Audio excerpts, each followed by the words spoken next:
This is a stress toy. Anytime you feel the urge to cause chaos, just squeeze. Konnichiwa. Здравствуйте. Hola. Howdy. ¿Cómo están? My name is Renaissance Vulpine, and I am your host for the evening. Thank you so much for joining me, and I apologize for my absence in the past for 3 days? Yeah, I got no excuse, honestly. I just kind of didn't. Oh, no, wait, I do have an excuse. I had like a fucking killer stomach ache. I was doubled over in pain, wishing for God to release me from this mortal coil. And then I got better. I no longer crave death. I got better.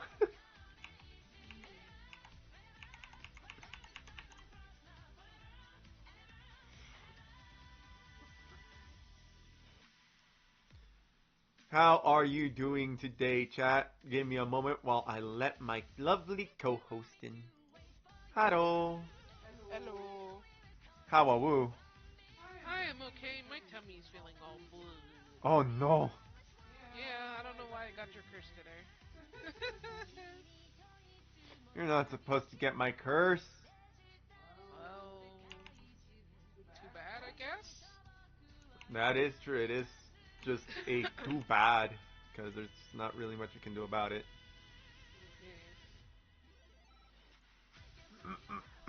Ba-da-ba-ba-dum. Ugh. Don't forget to share your screen for your I don't family. know why I thought that was the first thing I did. It's not the first thing you did. I had though. What? I had. You did? Yeah.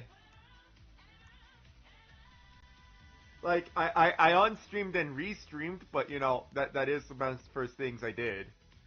Well, I mean, it doesn't count if I do. Apologies. It doesn't count if I can't see it. You didn't tell me there were goats in this game. That's the first thing I told you. Well, I don't remember, and that's what counts. Hello, everyone. I'm lost. I am not lost. Jesus Christ. Lost is Lost is funny. Lost is fun. Oh, hello, Cole. How you doing? Hello, Cole.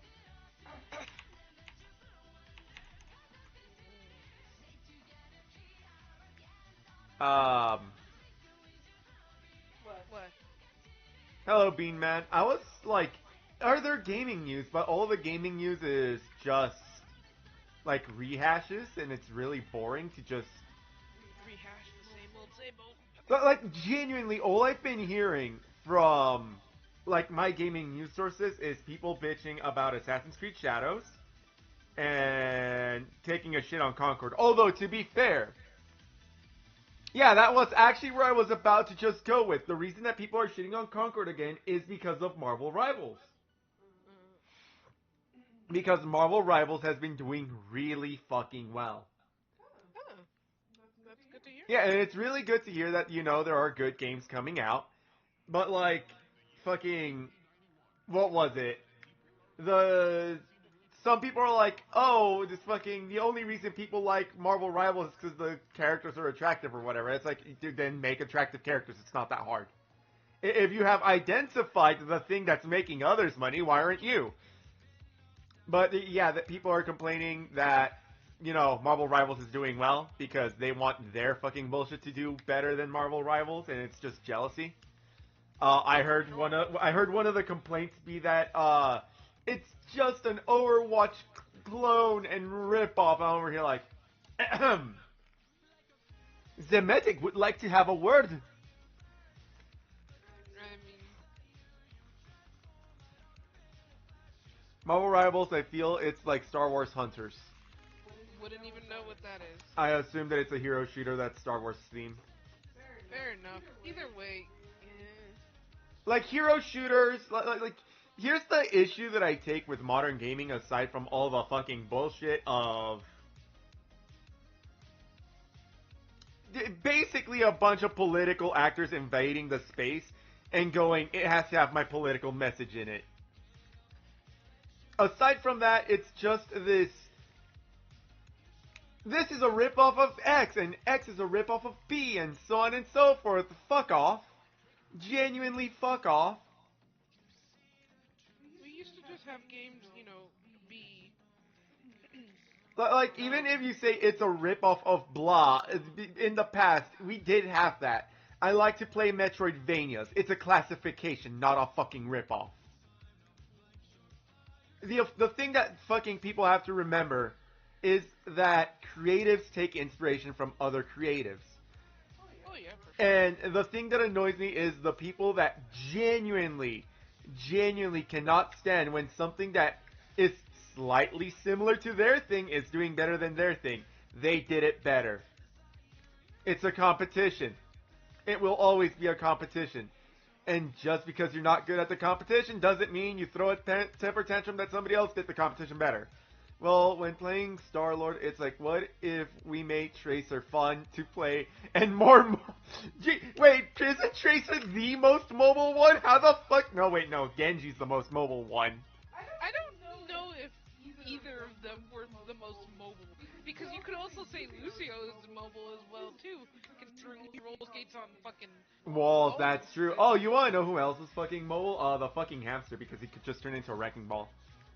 Yeah. They had a lot of good mobility characters in Overwatch. Honestly, it doesn't really matter Yeah. anymore. What the fuck was I saying? Oh yeah, it's a competition, and you don't throw a temper tantrum when somebody else beats you at the competition. You train and practice and you get better, so that you next time that the competition comes around, you are doing better. Nah, for more fun Genji, that's Psylocke. I cannot hear the Psylocke name and not think to Marvel vs. Capcom 2 and just Psylocke, Psylocke, Psyshock, Psyshock. And me getting bullied into oblivion in a fucking corner. I got so bullied by her. I don't know. To be fair, I got bullied a lot in Marvel vs. Capcom 2. I don't know why I like fighting games. I was never like I'm good at them. I was always getting bullied, and then I'm the only one in my family who kept up with fighting games, and they're still kicking my ass. I don't know how. They win. I don't know how my family wins. I practice. I lab. I do all the things so I have, like, good combos, and then they show up and they just poke me in the eyes and go, you lose.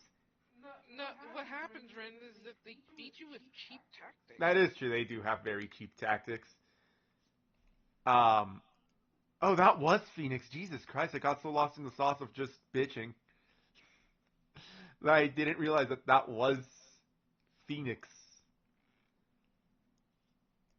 Yeah. They kicked my ass by picking Kirby and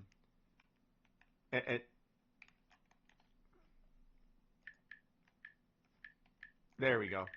They beat me by picking Kirby, and it's just rock. And I'm just like, how have I not figured this out? You play Loki. I wouldn't know how any of the characters play. I assume that because it's a hero shooter is free. My Smash Bros. Main for a while was Lil Mac, and then it turned into the Squid. You hovered between Little Mac and the Squid, pretty much. Yeah. For me, when I fight him, because usually I'm the one who's fighting him, She likes Incineroars. Yes, I like Incineroar. You also so I wouldn't say it's your main, but you were pretty good with Pikachu. I fucking hated it. I like Pikachu simply because of the Pikachu Libra outfit. Yeah, as you would call it, La Pikachu. La Pikacha. Yeah, La Pikachu. Loki has healing shots and can spawn copies / turrets of himself. Huh. Is me or Meta Knight? I have a me. Me's are fun. I cannot play the Mies. They kick my ass so fucking hard. And like when I say they kick my ass, I do mean I get my ass handed to me by Mies, but also I'm just not good at playing them. I like playing me. always had a me sword fighter. She did, and it still kicks my ass sometimes. Yeah. I wanted to get good at the Belmonts, but... That's a little difficult, honestly. Yeah.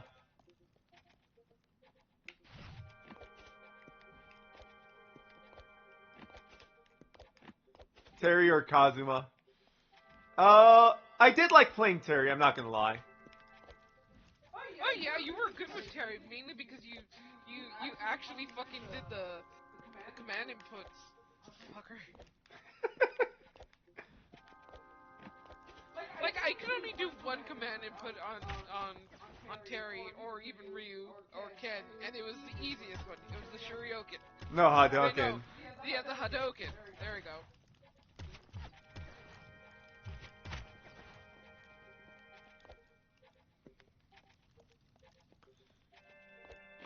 The funny thing is, right, you would think that I would be more attracted to 3D fighters since, like, one of the first fighters that I was like, yeah, I can say I'm good at this was Tekken. But I like my anime fighters. And as far as anime fighters are concerned, I'm still sad because my main anime fighter is like, this is never happening.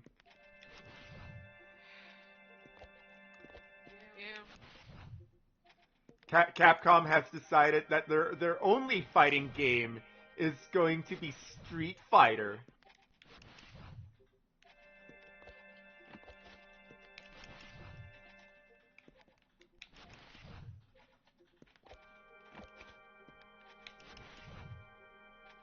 I'm just sitting here, eternally waiting for the next Darkstalkers. You like Meta Knight for epic sword guy and multiple jumps. Fair enough. As far as swordsmen, oh, you wanna know who else I used to main? Joker. Oh yeah, you were actually pretty good with Joker. I had a full ass combo, like for real. Yeah, you actually had a well, I guess some would say a bread and butter. Yeah. When did these go down so? I believe it would take you from 0 to 60. Yeah, and then unfortunately, well, no, actually, you had a hard time with me because I was so big and heavy. Yeah. Yeah, because I would always play Incineroar. But unfortunately, I had issues with you because you would always just trick me into powering up your Arsene. And it's just like, oh, you son of a bitch. Counter. Yeah.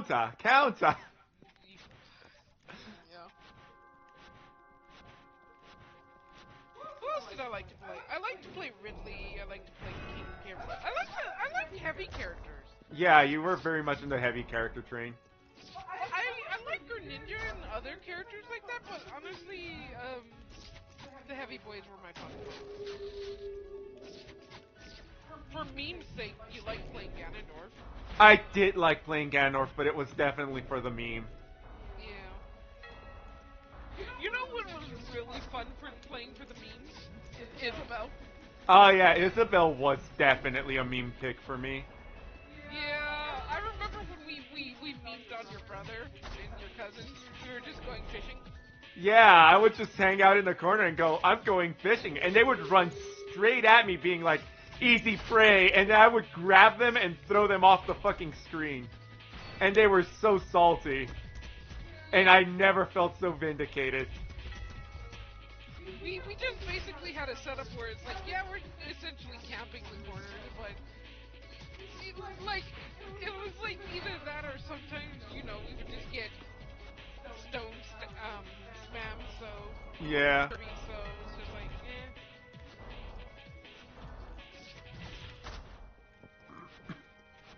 Ridley is super fun, yeah. Yeah. I don't like to gotten better with Ridley, but I feel like some of his moves don't connect, like, flow as well as I like.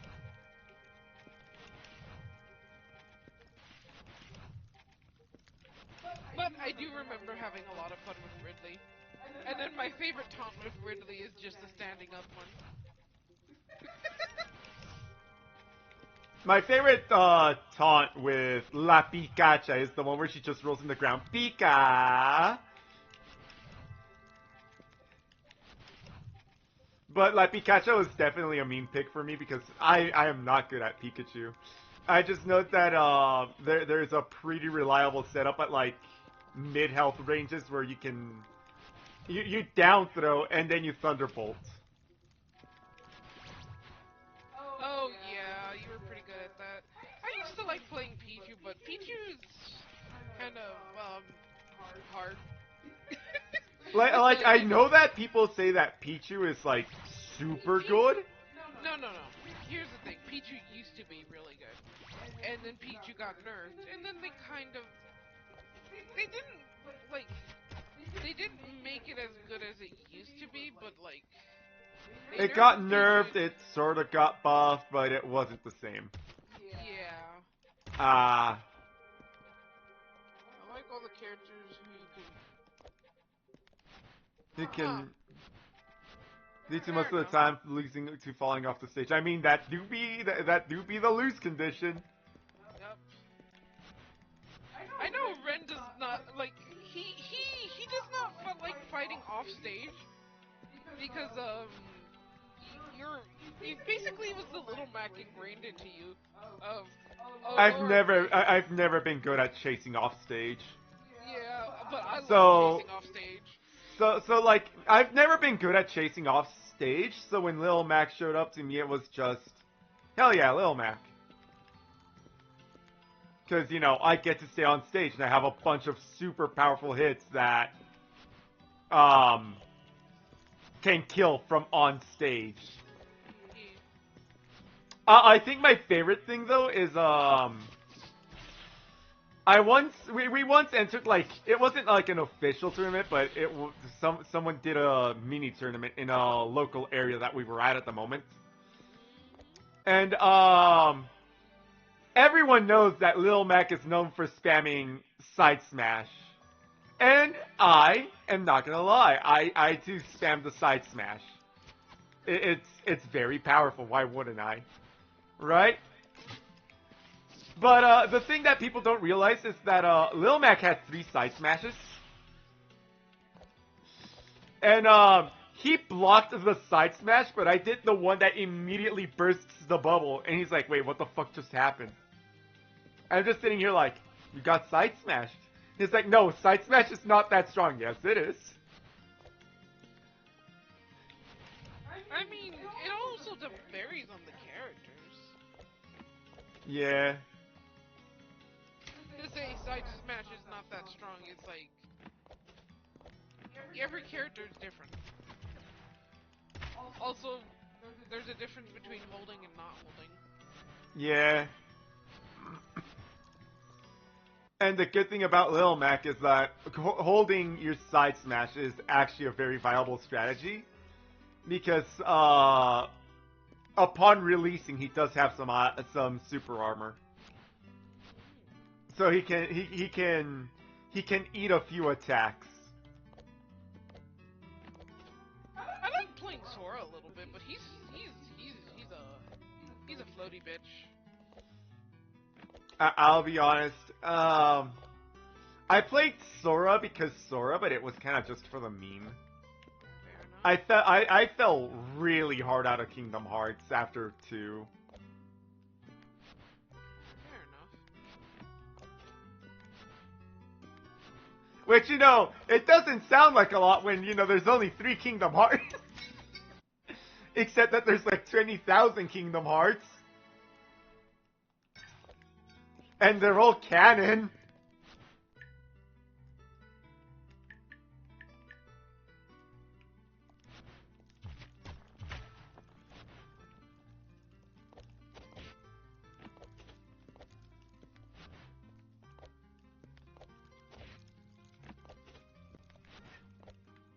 Like, I think that's genuinely what made me fall out of Kingdom Hearts, is the fact that even the side games that are like, yeah, this isn't canon, yeah, they're all canon. It's really easy to miss out on the plot.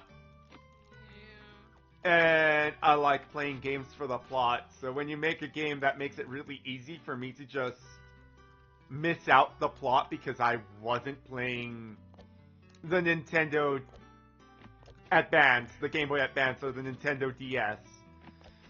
Yeah, I kind of fall out of it. Fair.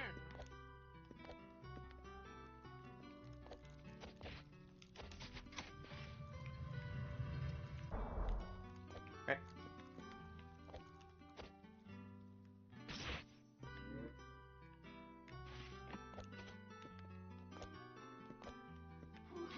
Oh, sorry, excuse me.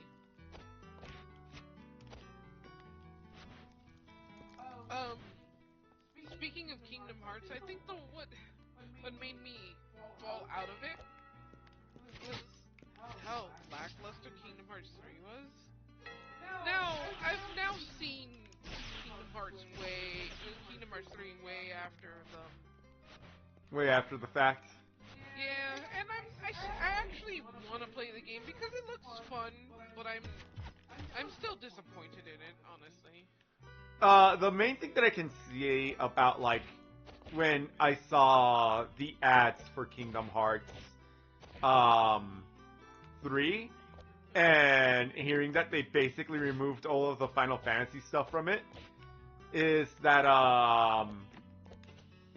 it might as well have just been, please come visit Disneyland. Yeah.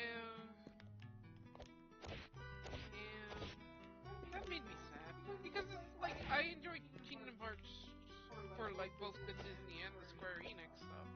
And we rarely had any Square Enix stuff in it.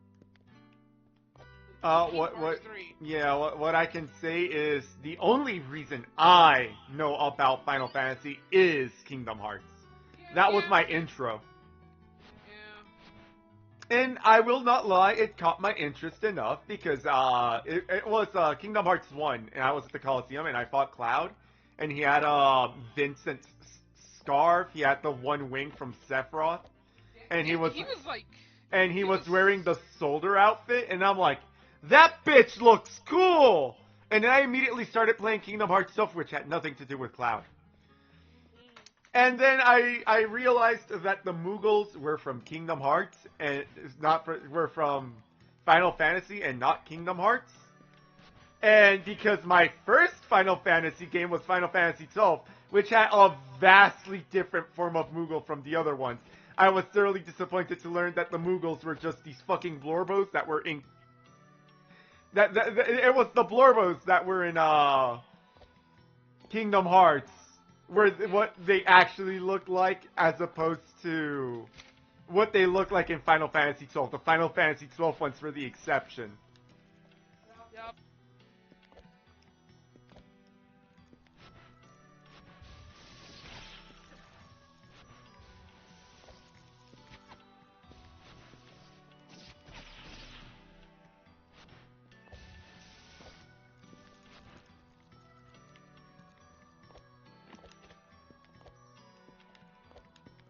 So, what I can say about my experience when it comes to Final Fantasy is kind of a constant state of disappointment. And it's not Kingdom Hearts, it's not Final Fantasy's fault. It's just that everything I ended up playing was just far enough removed from Final Fantasy that when I got to the proper Final Fantasies, it was very disappointing. So, my first Final Fantasy experience was X2. That was my second Final Fantasy. Yeah.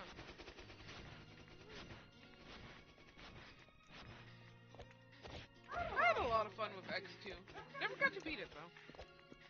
Yeah, oh, actually, you want... Okay, let me put it to you this way. When it comes to Final Fantasy and how it functions as a turn-based RPG, and me being extremely disappointed in Final Fantasy being a turn-based RPG, is my first Final Fantasy was Final Fantasy XII, which was a bit more of an action RPG. Fair enough. Right? And then my second one was Final Fantasy X-2, which was a turn-based one. And then my third one was Dirge of Cerberus.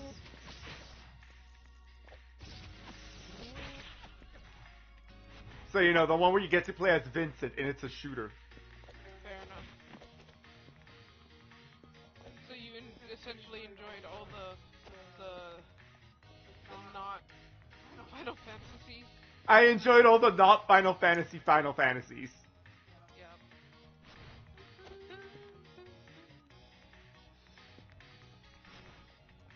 So when I finally got to the quote-unquote magnum opus that was Final Fantasy VII, I just didn't care. I mean, I like Cloud, I like the Vincent and whatnot, but I never actually cared to play Final Fantasy VII, mainly because I would hear a lot of people talk about it, and my brain just went, eh. Fair enough.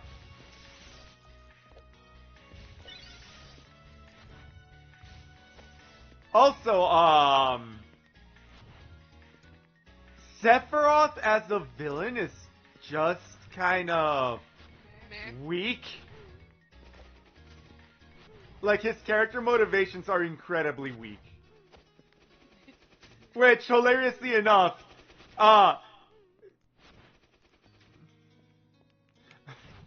mind you, most Final Fantasy games leave me with, well, that happened. Fair enough.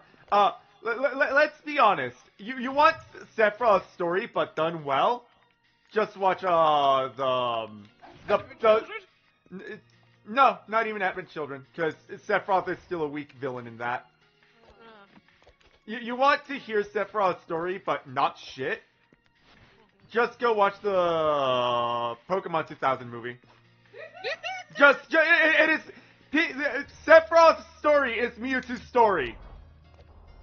Wait, you say Pokemon...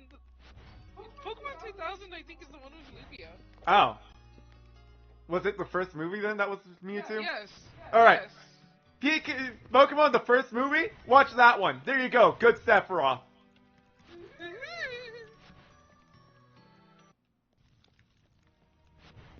Because literally, the plot of Sephiroth is he didn't like the circumstances of his birth.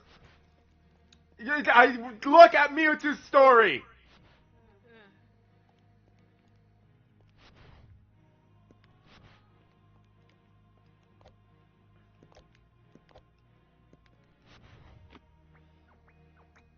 And the thing that makes Mewtwo a better written character than, you know, Sephiroth is that Mewtwo, you know, went through his story arc and went, I don't have to be the bad guy.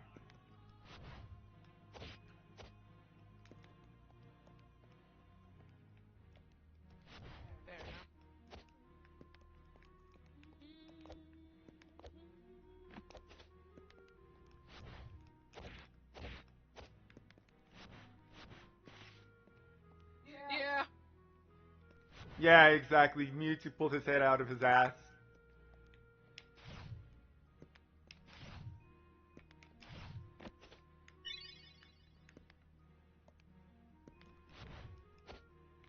I fucking, on the side, every once in a while, someone will show up to me and ask me to proofread for them, and their the main character of the story basically became evil via Sephiroth retardation, and I told him that's bad story writing, because it is. And he used Sephiroth as but what about Sephiroth? I'm like, Sephiroth is a very poorly written character. I don't like Sephiroth. Like, I like Sephiroth because the edge. Yeah. But that's all Sephiroth has going for him. It's just the edge. Yeah. That's really all he has for him. And as a matter of fact, like, the villains in Advent Children, who basically just the edge as well, were better written than Sephiroth. They too were better than Sephiroth. The edge. Look, if I want edge, I just play Shadow games. Shadow the Hedgehog was fun. I don't care what anybody tells me.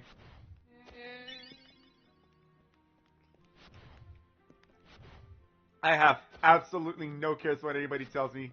Shadow the Hedgehog was fun. It was fun. It was not a great game, but it was fun. No, here's the thing. I'll say it was a great game because it had a very fun concept.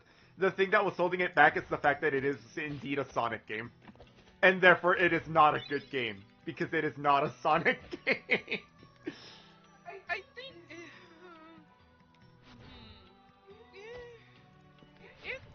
it had issues, but I think it all had to do with how fast we were going, honestly. Or the tone shift was all over the place.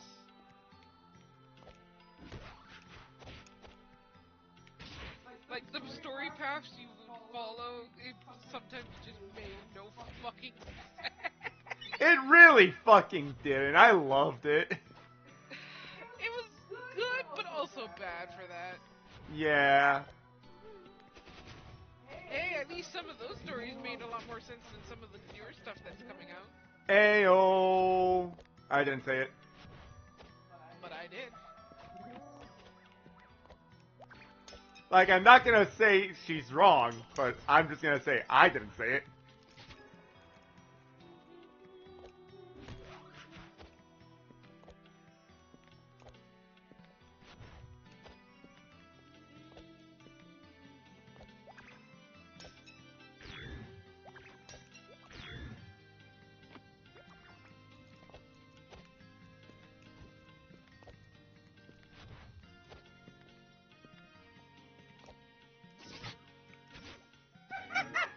It said no. Basically.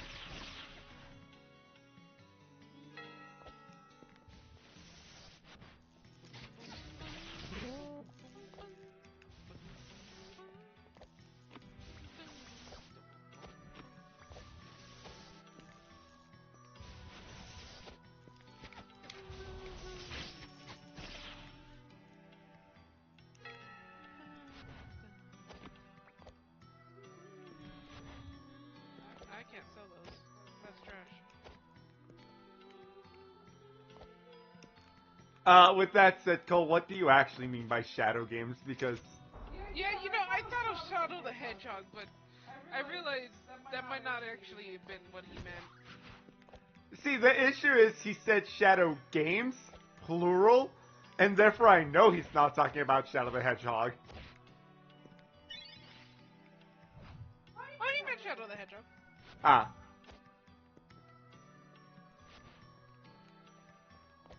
Okay, fair enough. We jumped to conclusions just for the tangent, and then it turns out we were right. There was no tangent.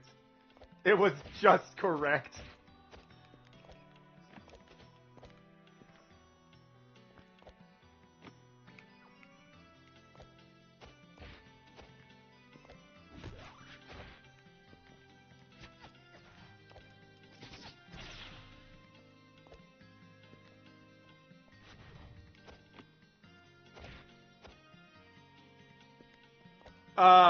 There was... Or Shin Megami Tensei if I want really edgy. Fair enough. There was this one game in, God, what's this? Actually, I think it was Nintendo 64. Maybe it was also on the Sega systems. I can't say for a fact. Didn't have a Sega. Because the non-Persona games get really edgy, lol. Fair enough. It was called Shadow Man. I know it's also on PC. And I enjoyed that game. But it was definitely on out the edge. You play as a dude who is trying to save the soul of his brother by signing a deal with the... It wasn't even the devil. With a witch doctor lady. And by signing this deal with the witch doctor lady, you were allowed access into hell, where you had to now go and steal demonic hearts in order to open more gates of hell. Voodoo Gunman! Yeah, that is actually a very good way to describe it! That is a fantastic description of it, actually.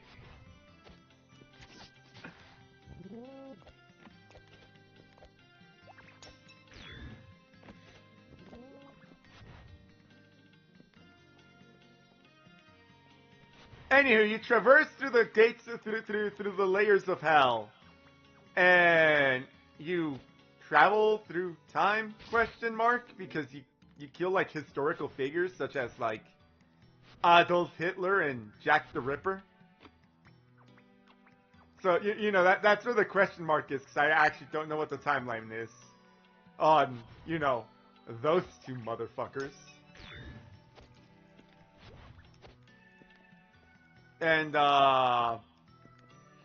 you go collecting demon hearts, and at the end of the game, the big bad was actually Legion, who was using you to collect the demon hearts so that he could gain all of the demon powers. And what you do as the main character to defeat Legion, aside from, shooting him, is you first feed him all the demon hearts, and then he can't take the power and explodes. It's great!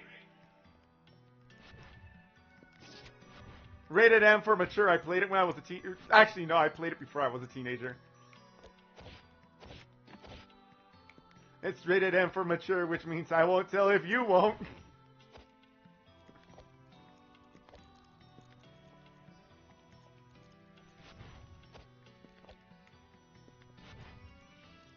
My first rated M game was Resident Evil, by the way.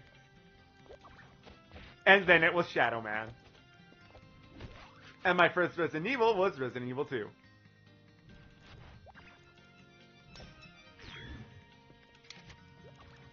On the Nintendo 64. The blood was green.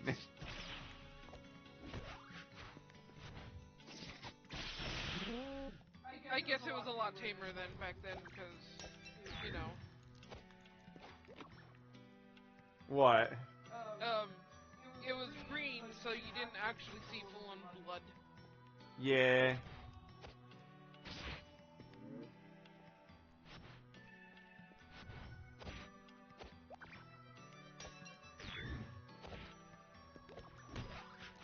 To be fair, the blood was red, just not for the Nintendo 64 version. Well, yes, I'm aware.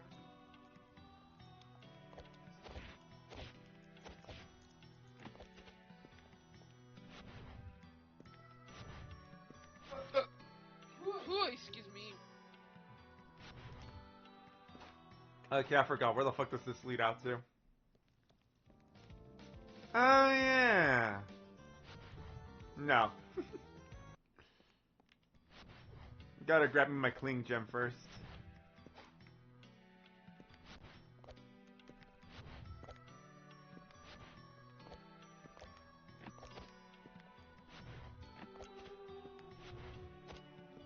Although I will say, one of my first games was the original Legend of Zelda.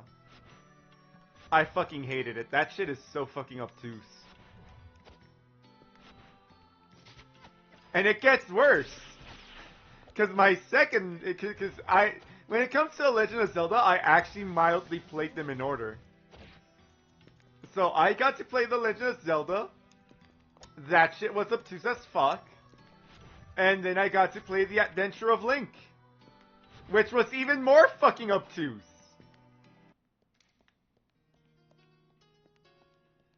And then, I don't know why I kept with it, but, I also played the, Link to the Past. And that was the first Legend of Zelda that I did like. And then after that, it was Ocarina of Time, and that's when I'm like, yeah, I love Legend of Zelda. And then it was Majora's Mask. Fair enough.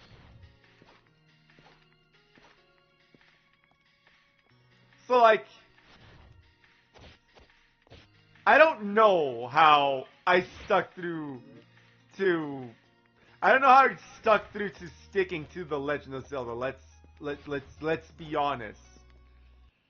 'Cause Jesus Christ, the first three games I mentioned, even though I did actually enjoy Link to the Past, that one's still obtuse.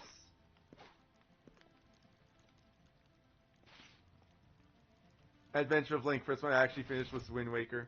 The first one I finished was... Okay, so When I say finished, I'm going to specifically be referring to the fact that I saw the end credits. It's the best way I'm gonna put it, and that would be the Ocarina of Time. The first one that I 100%ed was Majora's Mask. Although, to be fair, Majora's Mask was very good about telling you what the fuck your progress was, because it gave you the Bomber Notebook. Fair enough. Twilight Princess is still one of your top favorites. Agreed.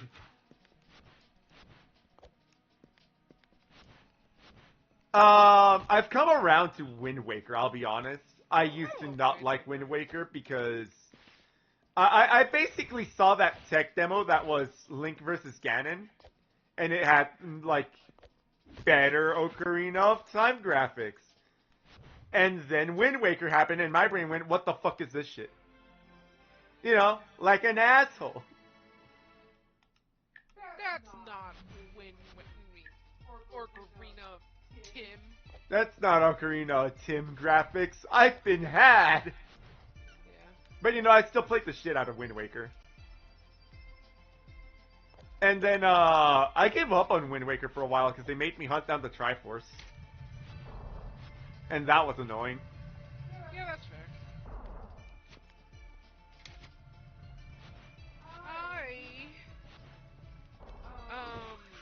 I enjoyed both Twilight Princess and Wind Waker. Wind Waker had a part that scared the shit out of me, and it's for the stupidest of reasons, but it still scared the shit out of me. There's these little, I think they're called mini moblins. But I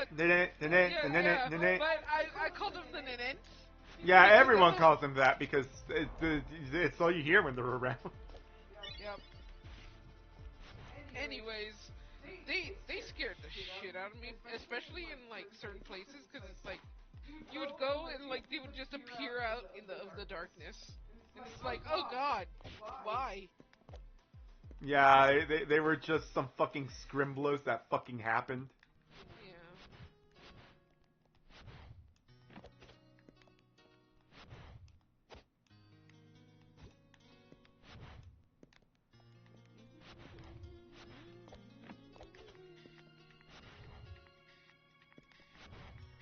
But yeah, I just called them the Denenis.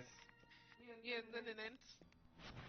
Which is much, much funnier when, you know, Pokemon releases a Pokemon called Denene. Yeah.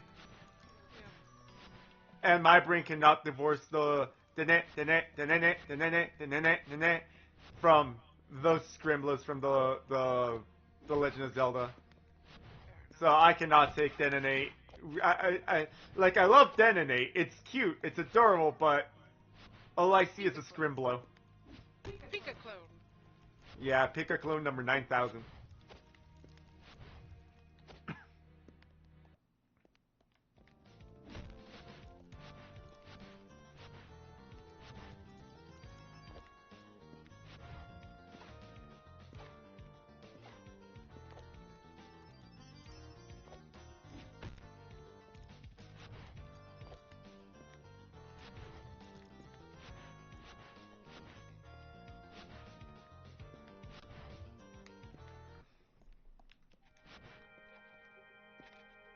And then, you know, Twilight Princess happened. It was dark, and I was a happy teenager because I like my edge.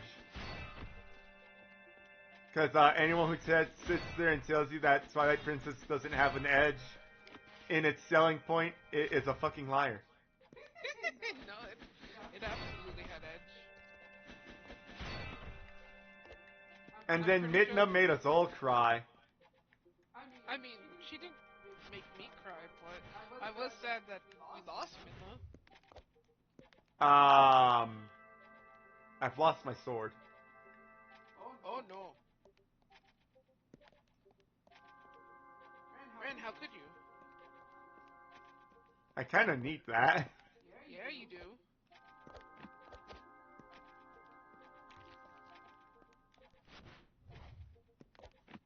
Oh, excuse me. I'm so sorry.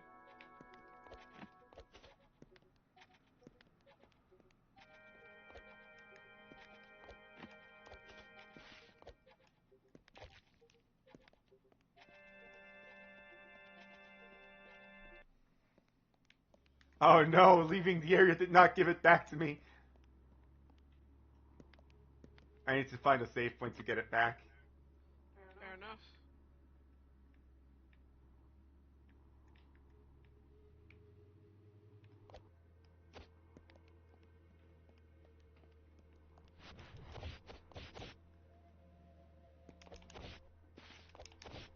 Go away, sir.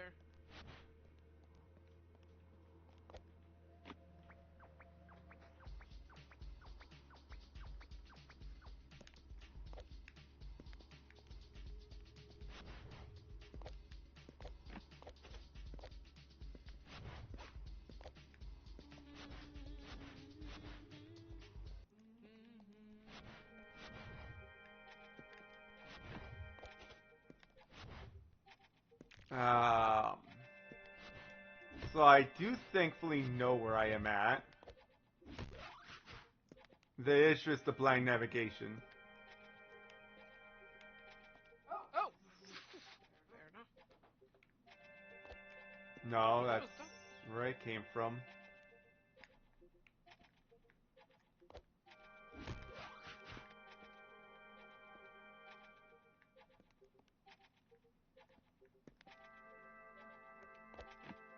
There we go.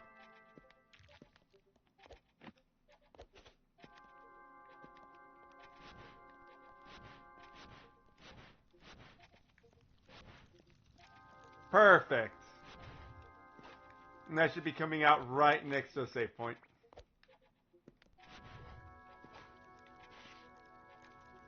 Um.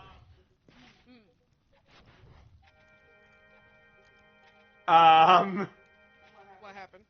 Ba-da-ba-ba-ba-ba-da-ba. Ba-da-ba-ba-ba-ba-da-ba-da. Ba-da-ba-da-ba-ba-ba-da-ba-da-ba-ba. Well, that was the thing that happened. Ba-da-ba-da-ba-da-ba.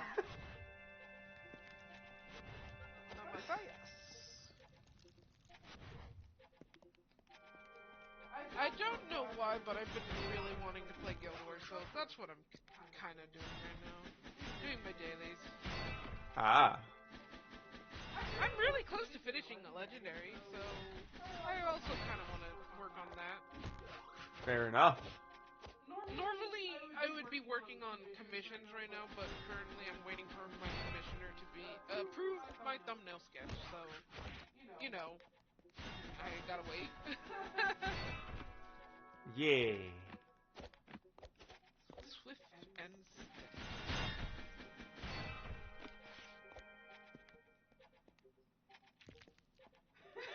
I find it funny how you can tell that there's a clear and obvious bias on my favorite races of Guild Wars, because I think I have, let's see, 1, 2, 3, 4, 5. I have 5 chars, and then second place goes to both the Solvari and the Zero with having 2.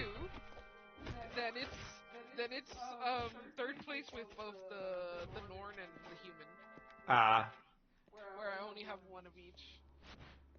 I would have to say I would place Human below the Norn, though, because Fantasy humans are better than humans. Well, no. Here's the thing. My Norn character, I like him a lot more than I actually like my human character, who's just a bank. I just have her to hold items, and that's it. Amazing. So, you know, one has higher love than the other. One is a real character. Yeah.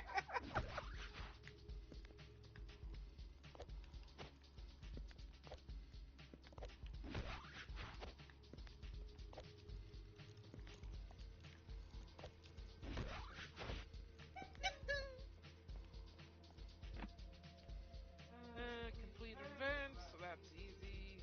That's easy. Oh, cool. That one's easy.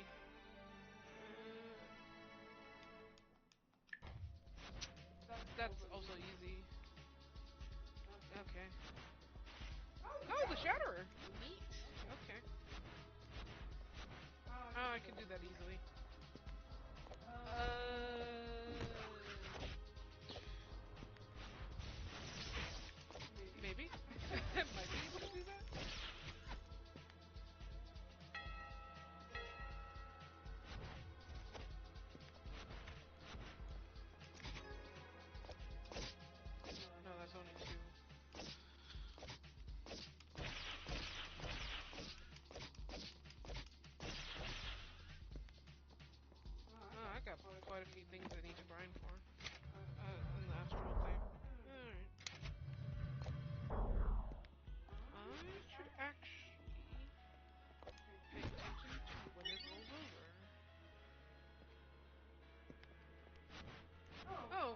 got plenty of time. 77 days is, what, 11 weeks? 77, yeah, 11. Yeah, I think I'll be able to grind out what I want in 11 weeks. I don't even have to play the full 11 weeks. Fair enough. YouTube has been recommending me music a lot recently. Oh, that's always fun. But it's like these whole ass 1 hour mixes of music. Okay, fair enough. But like the thing is, I really like them. Fair enough. They're giving me like this. Oh, we used Egyptian instruments and then we made heavy metal with it. I'm like, all right, that. And it's like, I really enjoy this. And then the other one that they threw at me was, we used a chamizin to make heavy metal. I'm like, bet.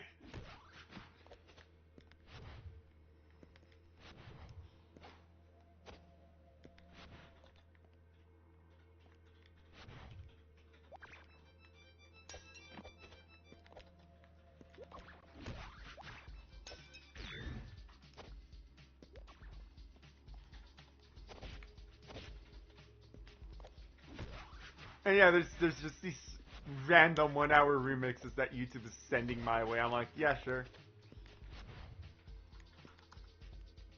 YouTube is finally spamming me with things that I mildly give a shit about. Fair enough.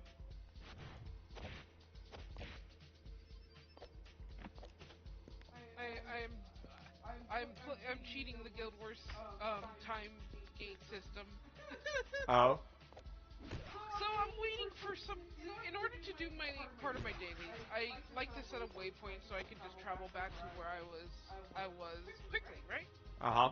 But it has a skill cooldown of 500 seconds. Uh huh. Well, I'm playing my Revenant character that has the ability to give myself alacrity, which makes the skill go faster. And in one of my guilds, they have this thing that basically gives you alacrity. Ah. So I just went to the guild. And give yourself alacrity from there. Yeah, and then you used your own alacrity. Yeah, and I'm making the what it was essentially 500 seconds be cut in half. So 225, 113, 112? Yeah, something like that.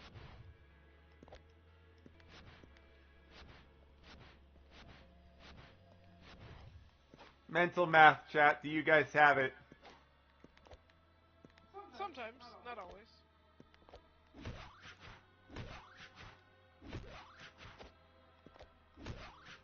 I feel a little smart by doing this.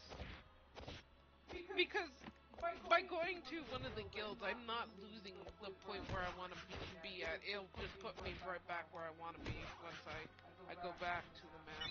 Ah. So I'm just recharging the fucking waypoint thing while waiting for... Move, soldier.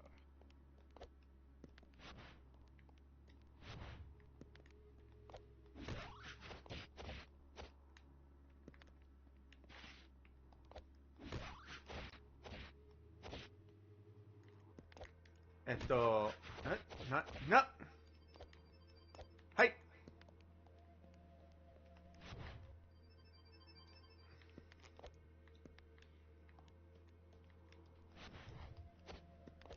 I'm not gonna lie, chat. Like, slept most of the day away.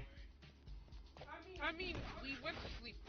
Well, no, you took a mid-nap during the night, and then, I say mid-nap. We took like a miniature nap during the night, and then we went to sleep pretty late. Yeah.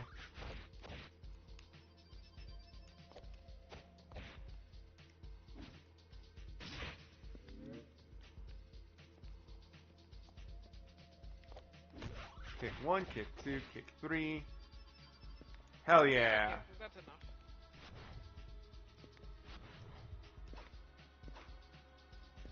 Ah! Fudge, I went to the wrong guild hall. I went to the wrong place. Damn it. Thankfully, it'll still drop me back off at the same place where I want to be. That's good. I just went from one guild to another. That's Ah. literally what happened.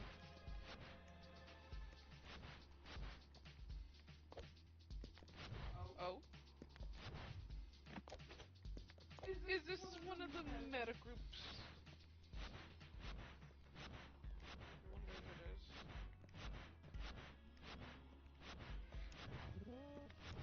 Wait.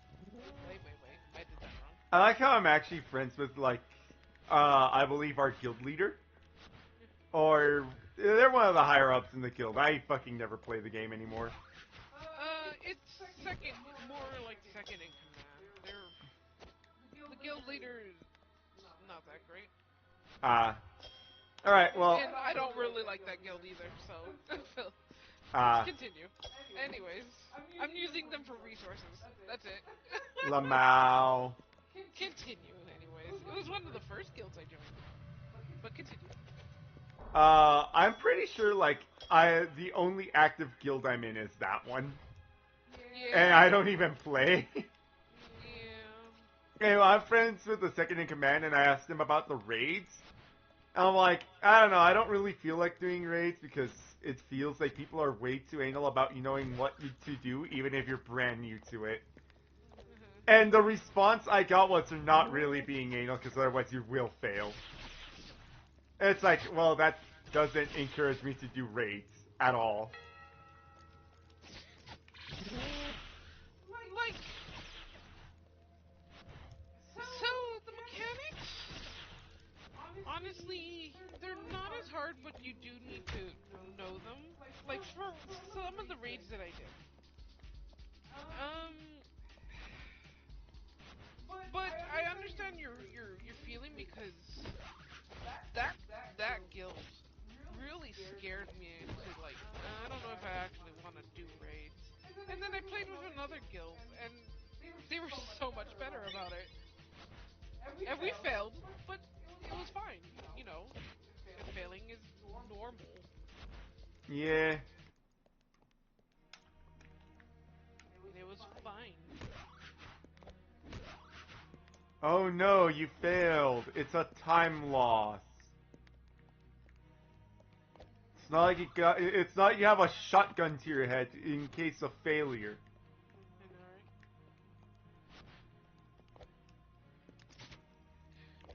right? I wouldn't even say it's as bad as like World of Warcraft fail raids, because that one I think you would have to wrangle like 50 people to do a raid or something like that. I mean, they probably made it less now, but like you had to get like 50 people, and if you failed, then you waste the time of like 50 people. Yeah. But in this one, I think it's a group of 10. Ah. Yeah, I think it's 10-man content. So, you know, it's less people, but failing still feels bad, but it's not as... It's not devastating. Yeah. Also, a lot of the things went by real quick if you, like, if you do well. Like, you can do a lot of raids in a short span if you're doing well. If you know what you're doing. I think that's why people get upset, because if everything is going well, then it'll go by quick. But if you're failing and you're sucking, then it'll take a while. And not everyone likes the take a while aspect. You know what I mean? Fair enough. I honestly don't mind it too much. My simple understanding of when it comes down to it is that people get so hung up on the whole raids thing to the point where it's like, oh, you're not the right class, get the fuck out. Yeah, that's my only issue about it too. But I've seen things where it's like, hey, as long as you know the mechanics and you're actually doing well with your class, you might actually just you'll do fine. You know what I mean? Yeah. Like I saw people do raids in like low level gear, Like, so most people tell you should have, like, Ascendant to do raids. Yeah. But I've saw people doing it in Exotics, which is not, like, it's a few points off of Extendants and whatnot. And basically they proved that as long as you know how to work your class and you know what you're doing, you can do it in basically anything. Fair enough. Or, like,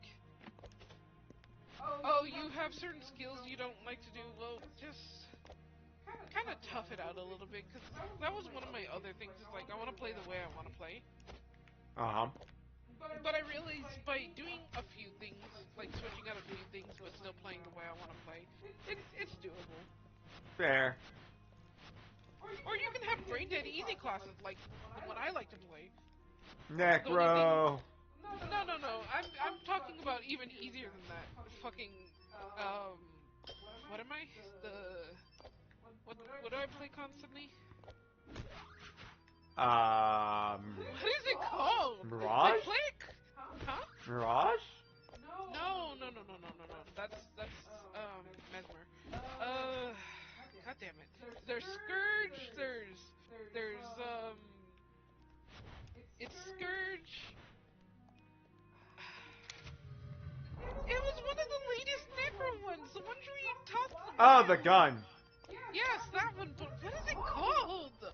Is that a necromancer? He's got a gun! Blat blat. Blam.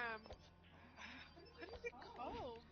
I hate that I play it all the time. So there's Reaper, there's Scourge, and there's Harbinger. God. I like playing Harbinger because it's kind of brain dead easy to do what I need it to do. Like, I can provide one of the boons that people like, and all I do is just attack. Like, I'm not even actively working to put out the boons. I just switched out a few things in my build, and I do the boons. As long as I do, like, keep on going into my shroud, I'll put out the boon. I just don't like the Harbinger Shroud. That's the only thing I don't like about it. Fair enough. That's understandable. Because, for reference, chat, every other Necromancer, the Shroud, well, actually, almost every other Necromancer, there's one other one that doesn't do it, but, like, the other Shrouds for Necromancer are essentially a second health bar. And the thing that I dislike about Harbinger is the way that the bar for Harbinger acts. It looks like the second health bar that the other Shrouds have. It's not a second health bar. It's just a timer for how long your Shroud lasts. Which technically it's true for the other ones, but taking damage takes from that timer as opposed to from your health. Nah, Harbinger is truly squishy. They go, you hit them hard enough and they go bleh. But they'll hit you just as hard back. Yeah. Truly a glass cannon. And my main issue is, I would be fine with Harbinger's Shroud if they gave Harbinger a way to heal, but they didn't. Like, mid-Shroud. Oh, yeah, no, okay. Everyone has a way to heal. Every class has their own way of healing. Mid-Shroud. But mid-Shroud you don't. And here's the issue. One of the earlier Shrouds, I think it's base Shroud, has a healing factor for the Shroud. It's really dumb and really powerful. Well, see... And no, I also understand that they're trying. They are trying to not make Necromancer just be this OP piece of shit that it always ends up being somehow. Yeah, fair enough. Because I am aware of what happens to Necros. They just get powerful. Yep.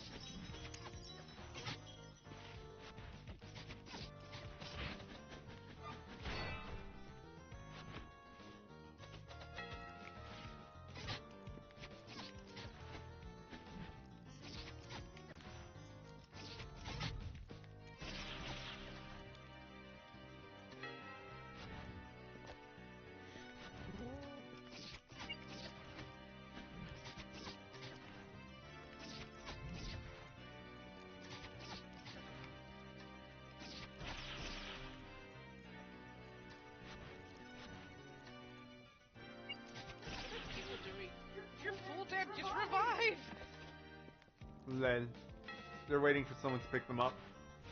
Which is dumb! People can't do it in a boss fight! I mean, they can. It's just stupid risk and probably shouldn't be done.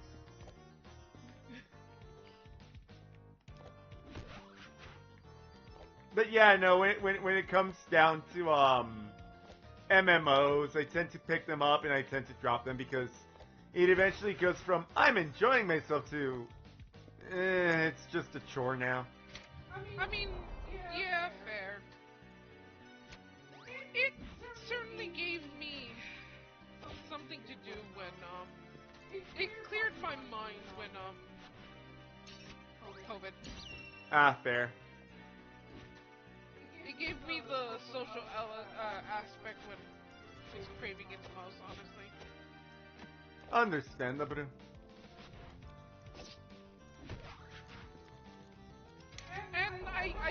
And I used to play it religiously, but now I just kind of every now and then. Did I really get this? The boss forced more of me. It died and then you died. No, I didn't die, but he basically did an attack that made me float in the air. Ah. And I was not happy about it. Look.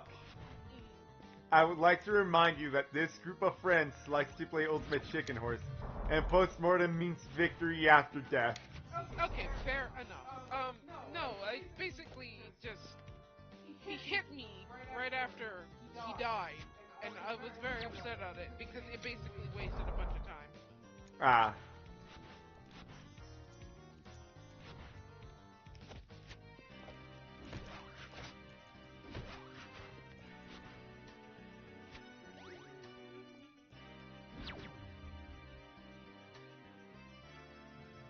Oh shit! What happened? I wasn't expecting to hit that. Oh, fair enough.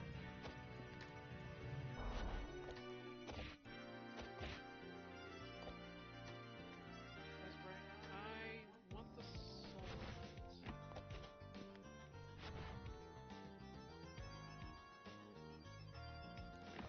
Oh shit! What happened? Just me accidentally a lot of speedrunnering tech. Nice. Congrats. Like, I don't even think that one's an actual speedrunner tech. I don't think I've seen speedrunners do that one. Fair enough. On random news, I am happy that I finally drew one of the characters I made from Atlas. That my little bird, I finally drew her as a character, and I'm happy. Speaking of Atlas, I might actually play that for stream one time.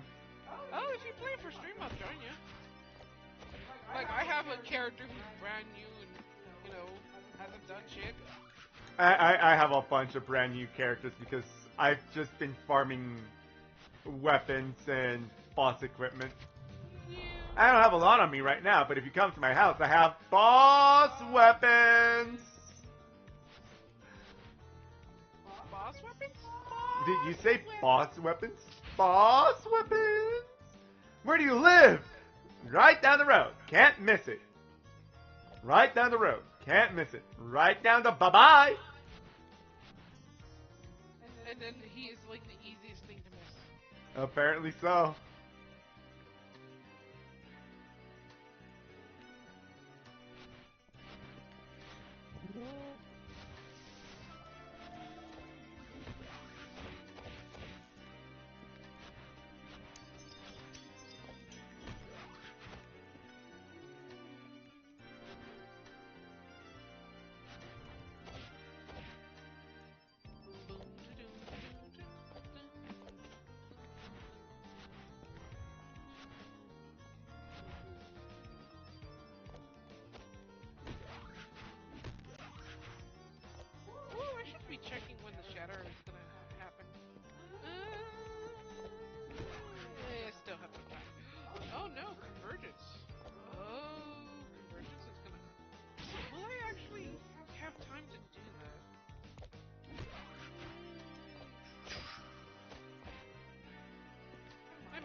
say some of the add-ons that I got for this has been very helpful because one of the hardest things to do in Guild Wars is keeping track of when you want to head to certain places to do certain events and stuff like that.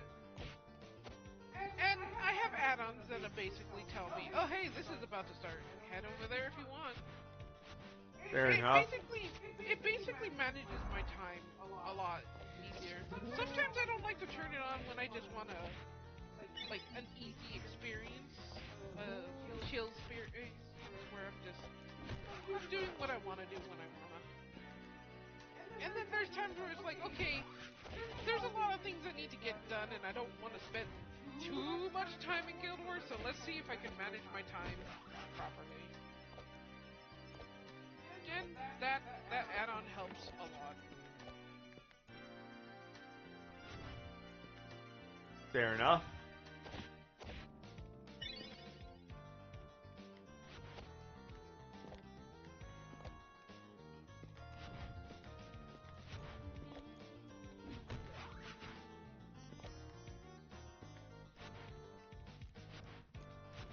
I do like a lot of the changes that they made to Guild Wars. Like, one of the things that I wasn't happy about is the dailies didn't really matter.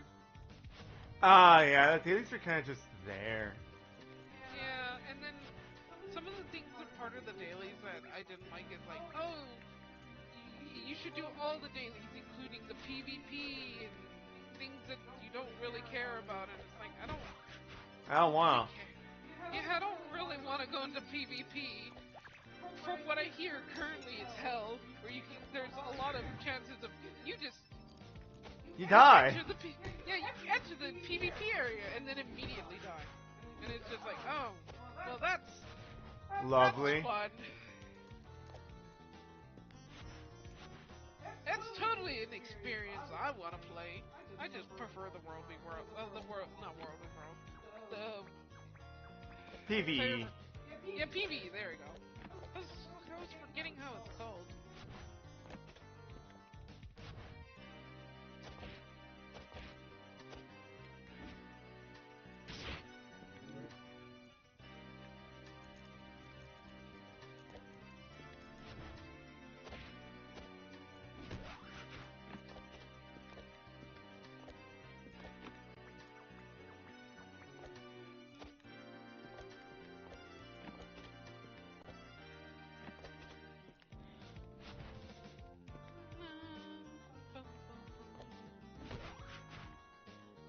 Uh-oh.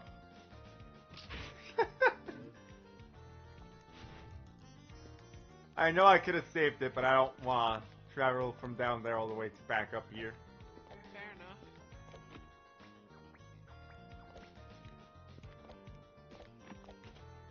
Have I gone full circle? I think I have.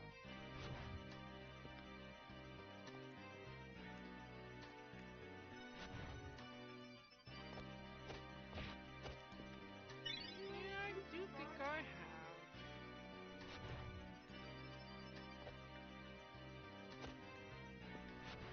So let's take. Where's my waypoint?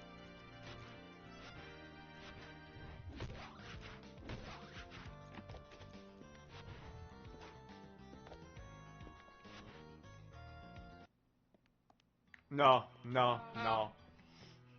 Did I not? No, I know I did the waypoint.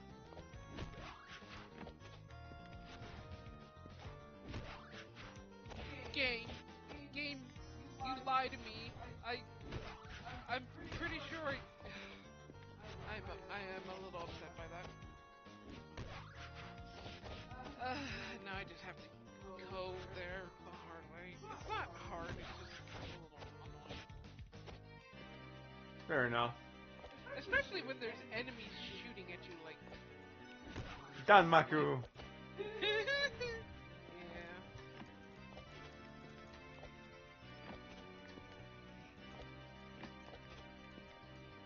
Gotta climb.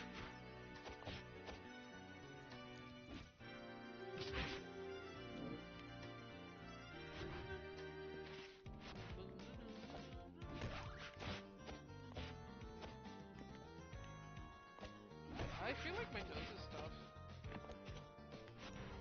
Oh yeah, chat, I would like to wish you all the happiest of holidays, because I don't know how busy I'm going to be for them. I mean, I don't think we're gonna be streaming on Christmas or Christmas Day. Yeah, no, exactly, but I don't know how many days I'm going to be losing due to holiday prep. Oh, fair enough. Because I'm going to be making tamales. I was about to say tamales, but I don't like tamales. You're a picky Like- eater, you don't count. I know. I'm going to be making tamales, I'm going to be making cheesecake. Or at least that is the plan. So, I don't know how many days I'm going to lose just to Christmas prep. Fair enough. So, I'll go ahead and say happy holidays ahead of time. So, if you keep hearing me here, if you keep hearing me go, happy holidays. Yeah, there's a reason. Hold on a second. Like, I know that there are streamers who, yes, it's the holidays. I absolutely will not miss it, because I gotta make sure that my chat has someone to be there for them. My family, I love my family. And I wouldn't miss it for the world for them. Ah! But would they miss you? No, I'm kidding. Don't worry, I'm always missing, so so it wouldn't be weird if I go missing. See, it's the fact that me showing up to an event is an SSR occasion. This is our occasion.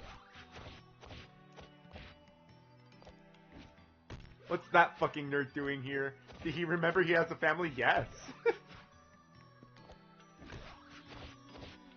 Oh no! Oh, I need to see if I can make it into convergence.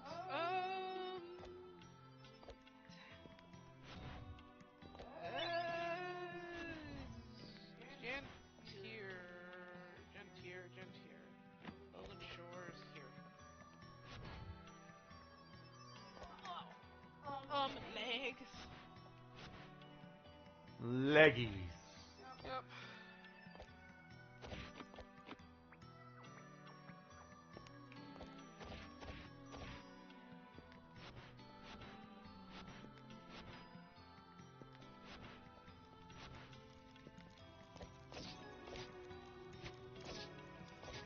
I want to join the public.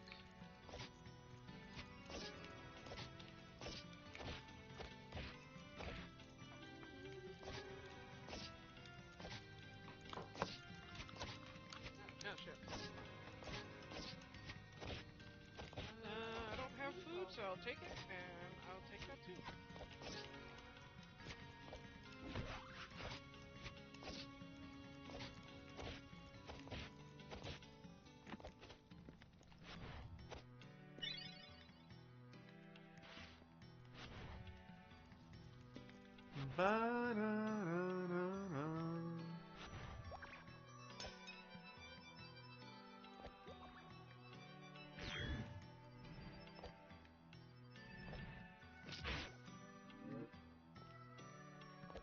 Oh yeah, in some in some really weird news that will annoy certain groups of people because of, well, I mean everyone gets annoyed anyways.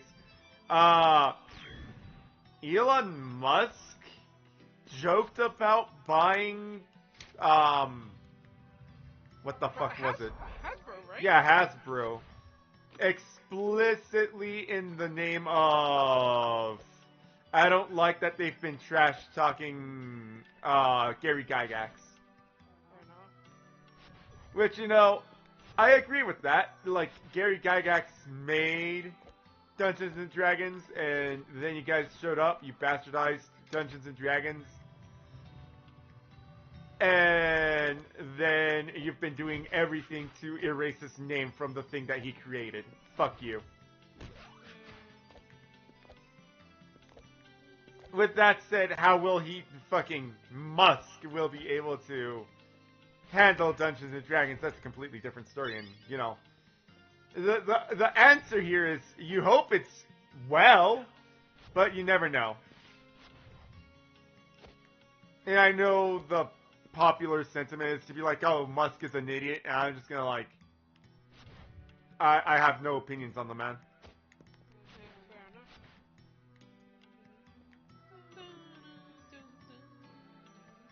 He won't. He just wants attention. I mean,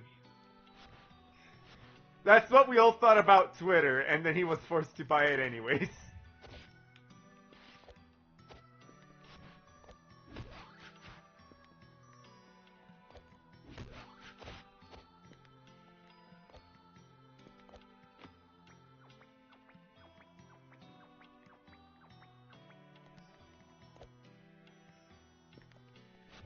Either way. Yeah, it's neither here nor there. Because I know simply mentioning him is like, oh, how dare you bestow this curse upon my fucking ears or whatever.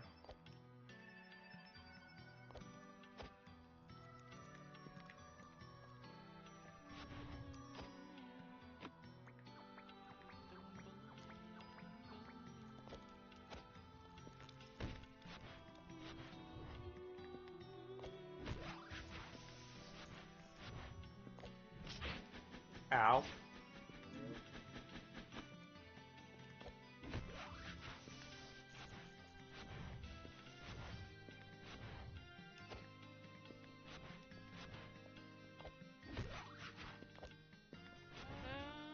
Which way I want to go? I actually want to go this way. Ugh, pardon me. Sniff. Sniff, snuff. Yep, sniff.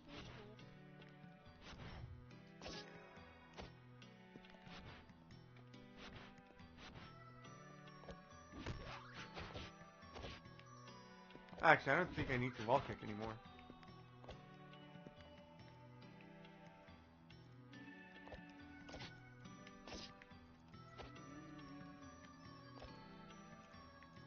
Scheiße.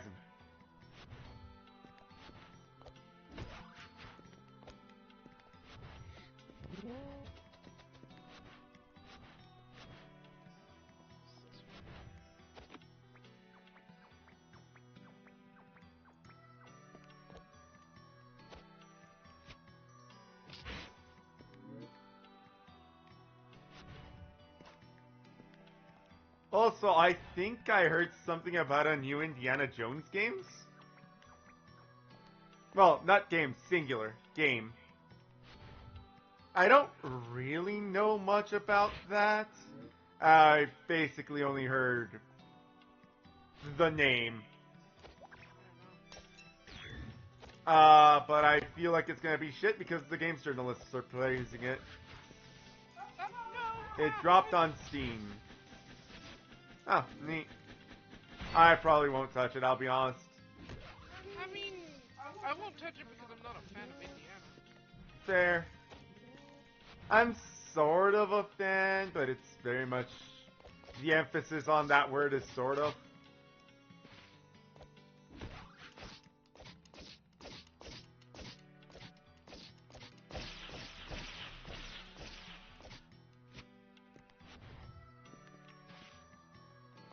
But the games journalists are drumming up hype for it, so I already know it's garbage.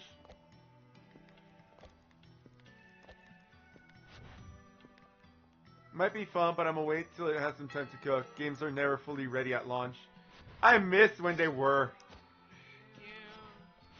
Yeah. Imagine going to a fucking store, picking up a video game, putting it into your Nintendo 64, and it fucking works! That is a novel concept nowadays. Yeah?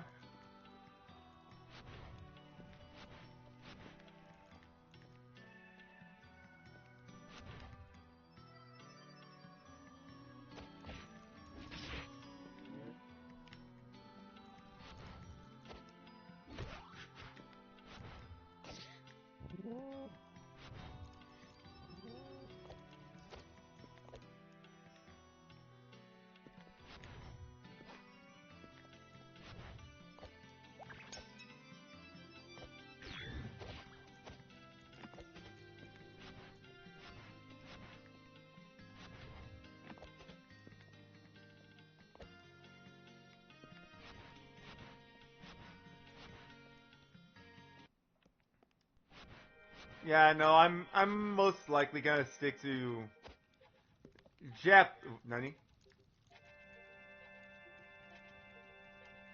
Oh, that's good. Huh, impressive. As of right now, I'm probably gonna stick to Japanese developers or indie developers. At least they will try to not tarnish their own reputation. Yeah, indies have to ride or die on their game, so they gotta make sure it's good. And that, day one, it's been released. Yeah, it didn't fucking launch. That can't be a thing. Not for indies. Oh, I mean it can be, but they try to fix it as soon as possible. You know what I mean? Yeah.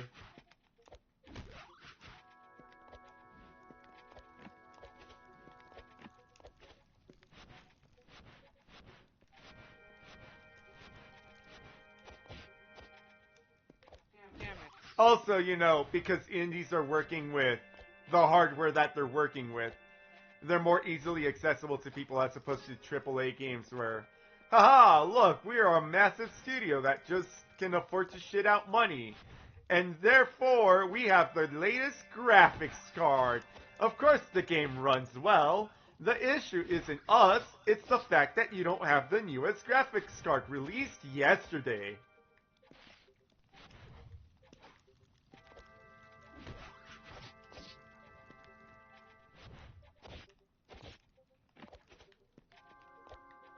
So yeah, I'm probably gonna stick to indies.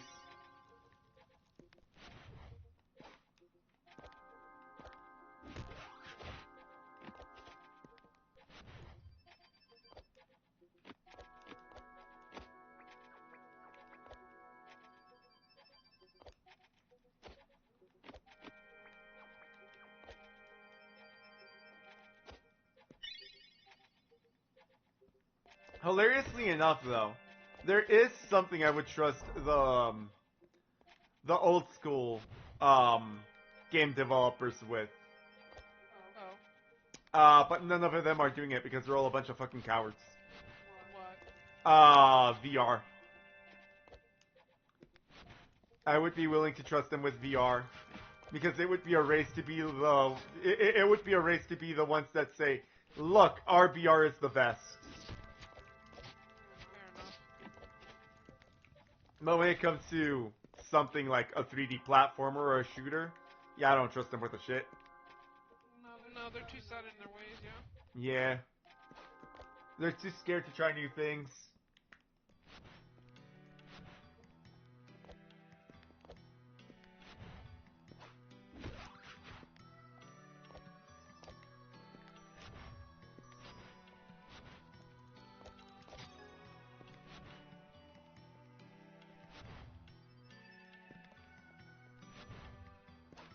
What have I done? 1, 2, 3, 4. I am missing... What key am I missing? Empty Bailey, Tower Remains, Sasa Keep, Twilight Theater. Oh, right!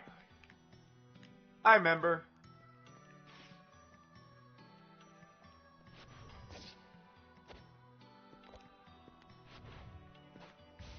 God! Fucking damn it! She done goofed. Yeah, I did. It happens.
Oh yeah, I gotta return to the chicken coop place.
Blat, blat, Black, black.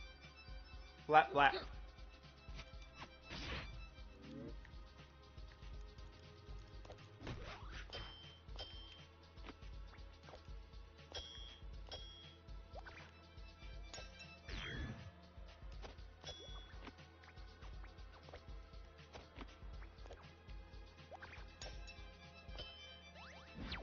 Uh-oh.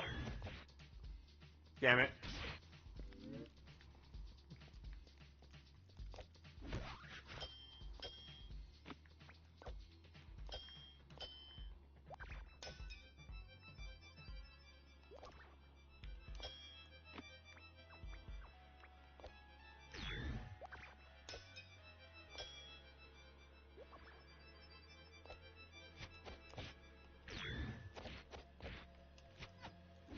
Okay, fine, I'll do it the right way.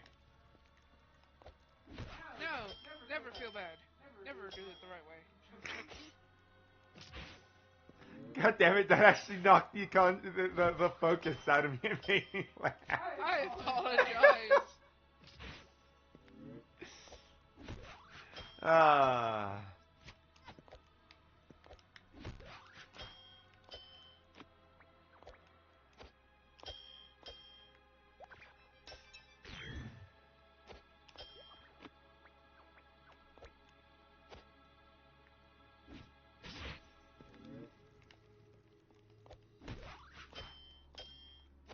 You know, I gotta say, I am actually kind of jealous of other YouTubers. Because, there are two things that you kind of gotta be able to do as a YouTuber. And they're not mutually exclusive. But, amongst the things that... Oh, no. Amongst the things that you need to be able to do as a YouTuber is... You either... Oh. You either gotta be able to take off the facade. So, you know, rip off the mask, be genuine, be yourself, and just allow the shower thoughts to take control. Right? Or you gotta have a really good mask that is super sociable. And the mask that I adopted as I was growing older was this more quiet, more reserved individual. And eventually you wear the mask long enough that do kind of be who you become. Right? And, so yeah, I like, the more charismatic YouTubers, let's be honest. Yeah, they either have a very charismatic mask, or they are very comfortable ripping off the mask of just being quiet and reserved and, you know.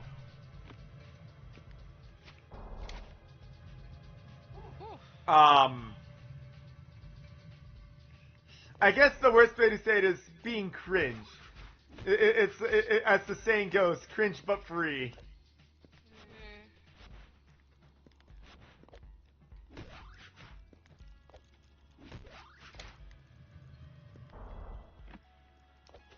And,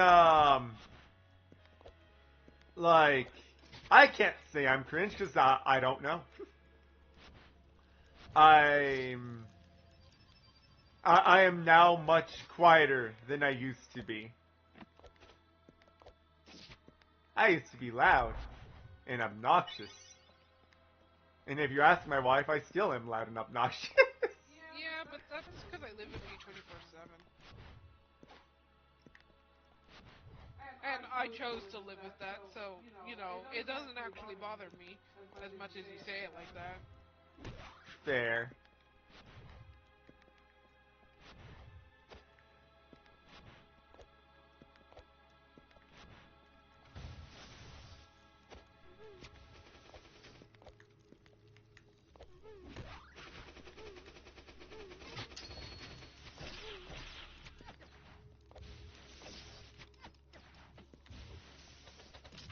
Ow.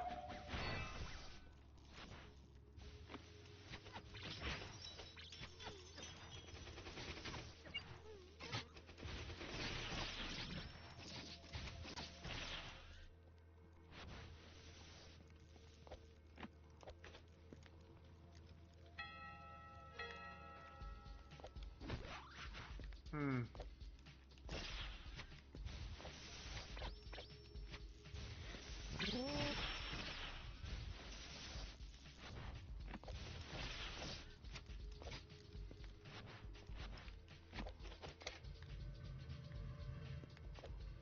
I'm missing things, and I know I'm missing things. Just don't know what things I'm missing. Fair enough. Or actually, no, that's incorrect. I do know what things I'm missing. I just don't remember where to get them from. Fair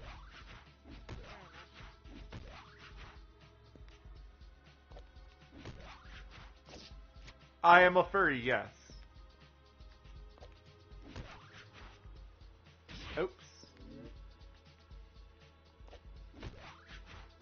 The only one we're not aware of being... The only non-furry status we're aware of here is, certain chatters, such as yourself.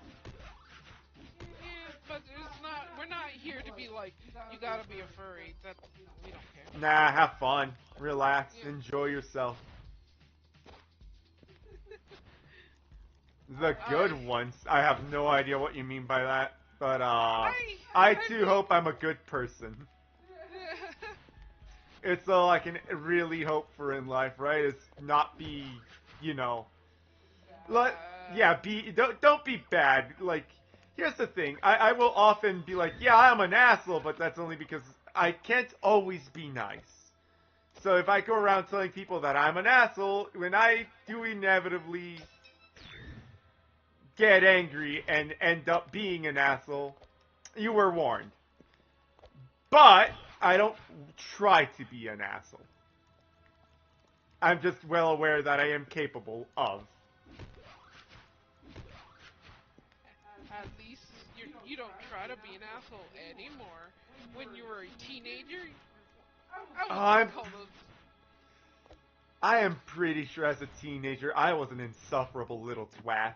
Yeah, I feel like most people were probably.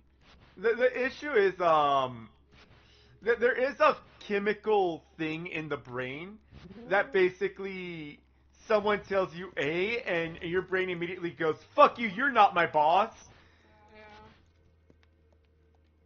Yeah. You're sorry to say you're an anti-furry, but we seem cool. See, here's the thing, I'm not gonna knock you for, like, not liking furries. Everyone has their personal preferences. I joined the furries because I liked anthropomorphic animals, and it was mostly a Digimon thing, I'm gonna be honest.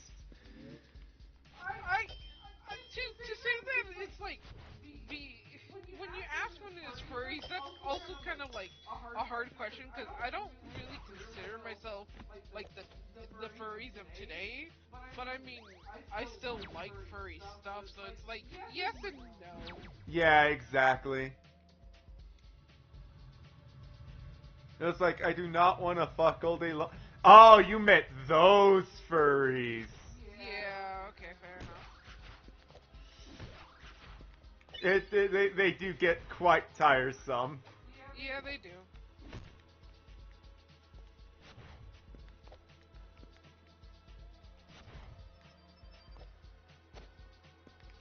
Yeah, no, that's not us.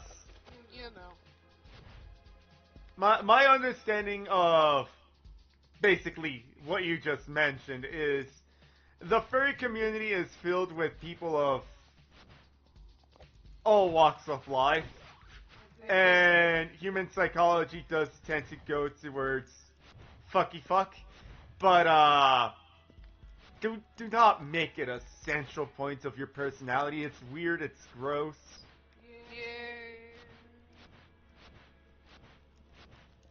Yeah. The first thing I want to know about you is probably how was your day, not how was your sex life.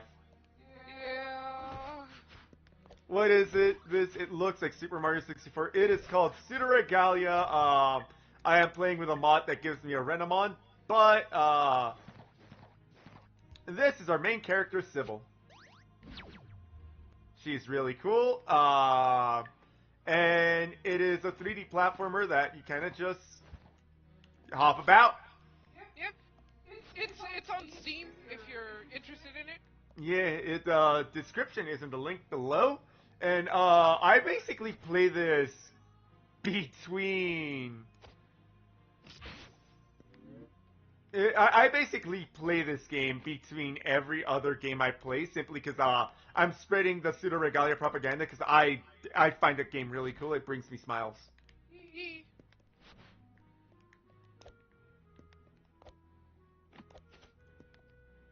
Kind of sad right now. What happened? What happened?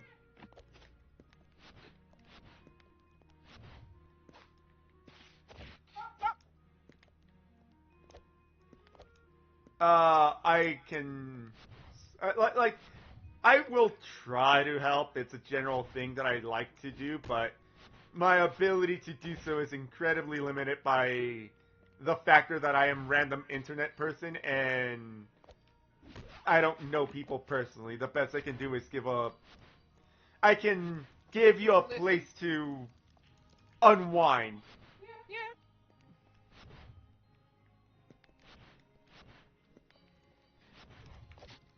Ciotto mate.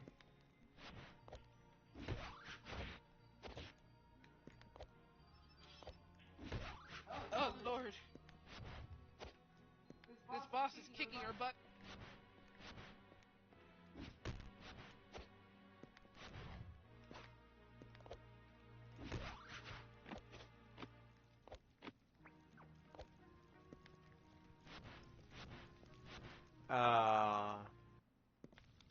Oh yeah, I remember.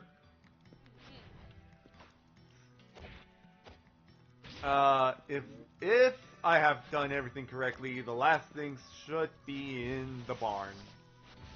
Oh. I'm so sorry to hear about that. Yeah, that's yeah, that's gonna be hard. I'm so sorry. Yeah, losing pets is always going to be devastating. Whether Uh, it be whether it be a good passing or a bad passing. yeah, the best thing I can tell you is, in death, celebrate what their life was. Yeah. It is actually. It's gonna be a weird tangent, I'm well aware, but it is actually why Halloween is one of my favorite holidays. Because I celebrate Halloween as a 3-day thing. Because there's Halloween and then there's Dia de los Muertos. And it is all about celebrating your loved ones as they were in life.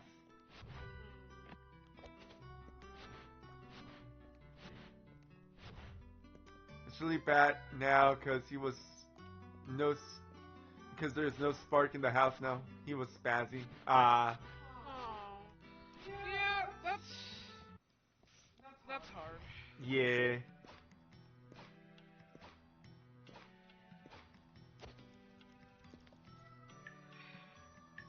What am I missing? And I understand that sometimes people just don't want to like immediately just grab another pet right after losing one. Some people do because it fills the hole, but Have collect 3 of this. that's not really Electric- fixing. It really isn't. And in some cases, it actually makes things worse. Increases healing power by What am I missing? And where? Boss, please stop targeting me. I'm on the ground.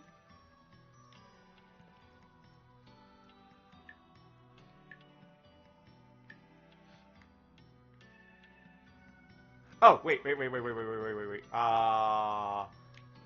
Empty Bailey. I think I'm missing something in the Empty Bailey.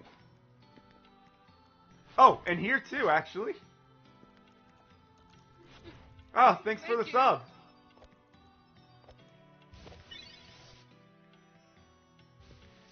Arigato. Thank you very much. Hi. I hope you feel better soon. Losing a loving pet is always hard. Yeah.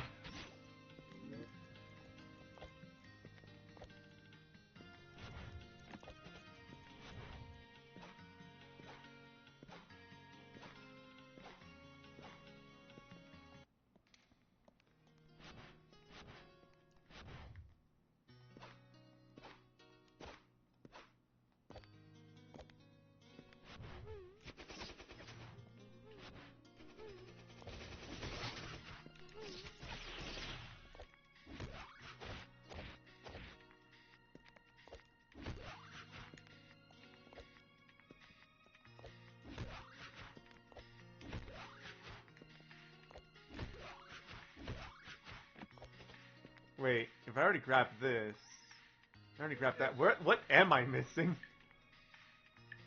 TOTK. What is TOTK?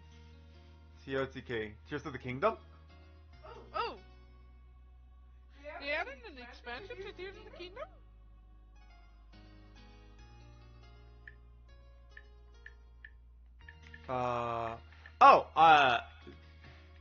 I don't know about... Huh. Interesting. They added an expansion to it. I hadn't heard about it at all. Yeah, I haven't heard about it at all. But then again, haven't really been paying attention to Nintendo. I'm gonna have to look into that. Yeah.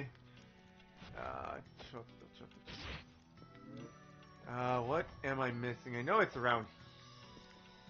So I don't think I'm gonna be able to get into that.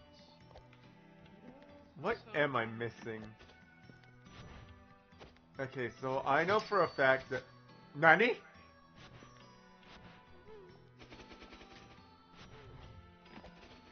I think it's gonna be really getting because old games. Are about puzzles. I see. That is true. Old games do have a lot to do with puzzles. Okay, so yeah, I knew I was missing that one, but that doesn't solve my other issue.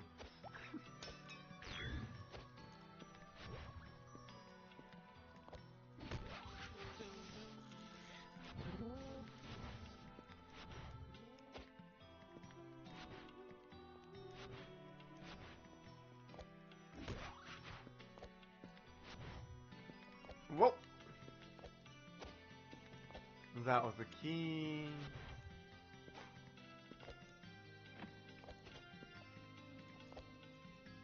So that would mean it would be high on top somewhere. Not necessarily, since it is just the kingdom, it could be underground. That's true too.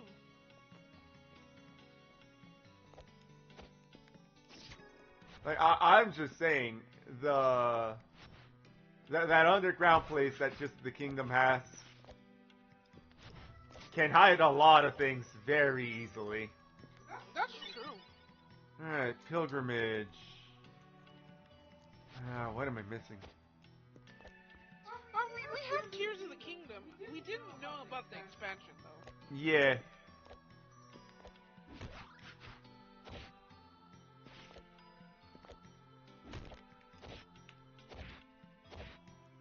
Uh-oh.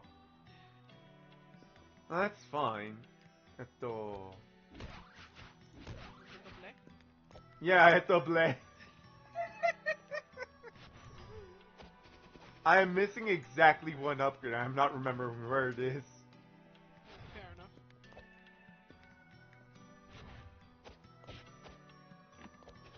Oh, wait, no, I do remember. I remember.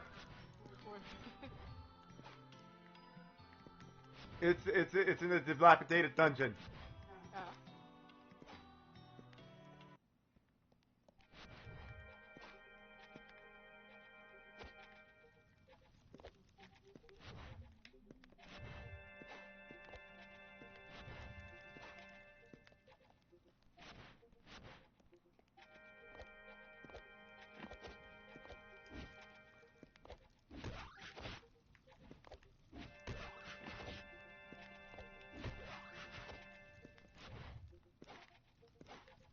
Through the wall,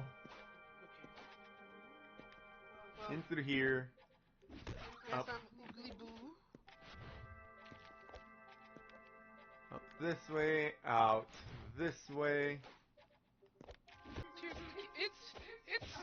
I apologize if it's a Tears of the Kingdom reference, as I haven't seen much of the game since it came out, so I'm just. So I'm a little just like, I apologize. And I have not played Tears of the Kingdom since I beat it. Yeah, which was. It's from a show. Ah. Ah, okay. Which show? I don't think I. Yeah, I don't think I know. Yeah, me either.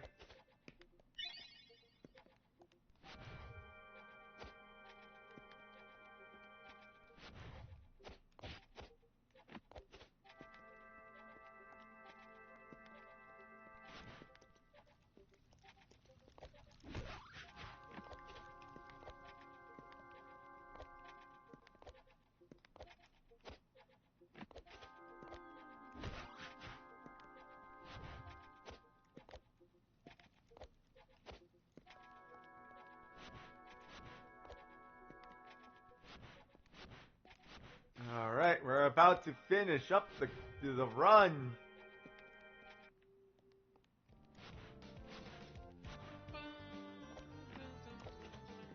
Man, I watched the guy on Tears of the Kingdom. It was gun mod. He had a shotgun Glock and a Master Sword as an AK. Okay. Oh, you know what? 10 out of 10. I know.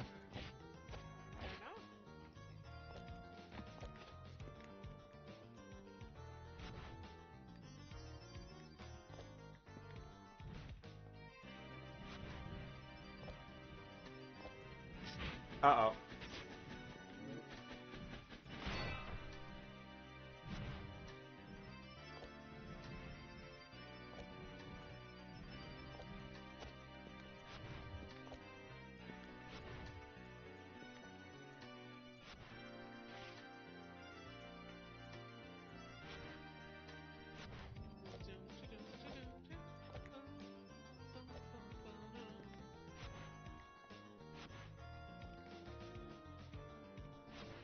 And then this way.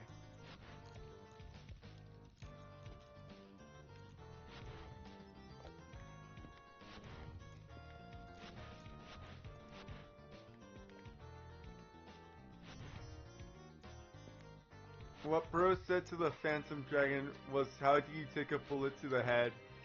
I mean, it's a dragon, so better than most people would.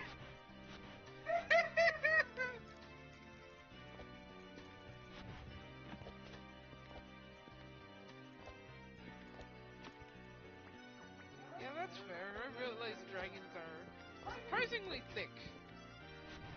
And not in, like, they're. I'm not trying to say like they're dense like dumb, but they have thick hide. Lol. Why do boss knockos have ass? I mean, Well, technically speaking, everything has an ass.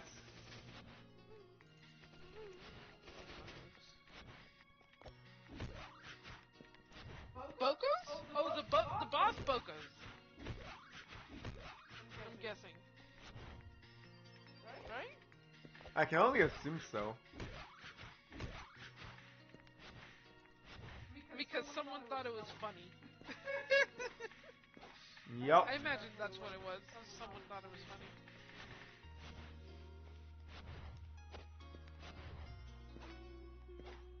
Someone got paid to give them an ass. I mean, okay, I'm gonna be honest. The reason they have an ass is because they stand on 2 feet.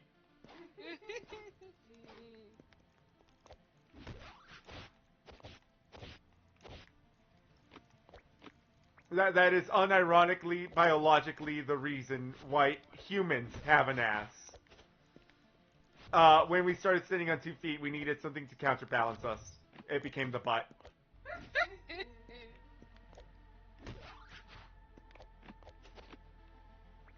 Facts and logic. I can't stand the slide hits in this. It's awkward. It doesn't feel that awkward to me. It probably looks awkward, but when you play the game, it probably feels a lot better than... Yeah.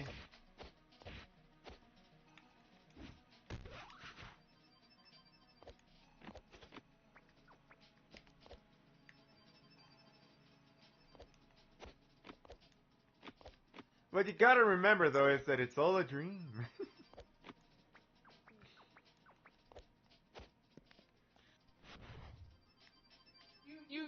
You might have to be a little more specific on the part you're talking about, because we are slightly ahead. Yeah.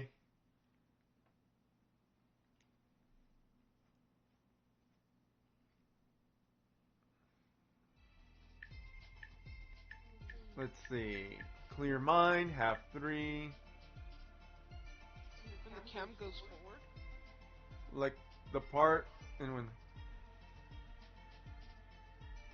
Yeah, I've collected 2 empathies.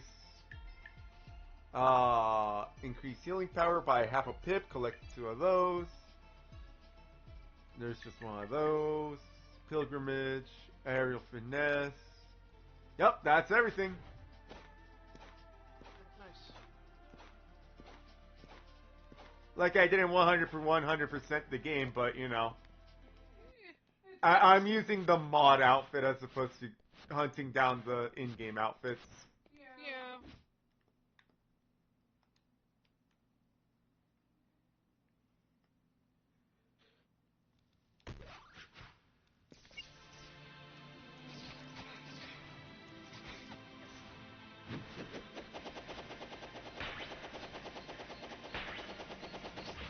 Ow.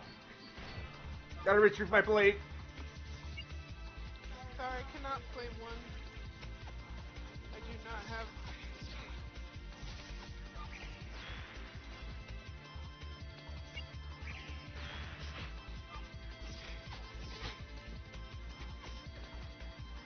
Sorry, I cannot play. I do not have Dream to play other games like PG 3D. Nani? I'm confused. Apologies. I'm not very good with shorthand. Oh, Steam? Oh, fair enough.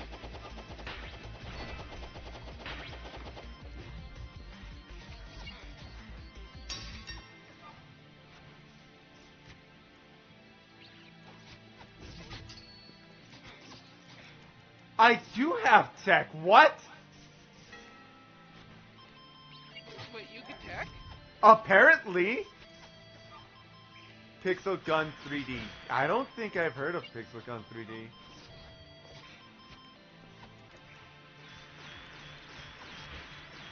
Hello. Hi, Blue. Hello, Blue.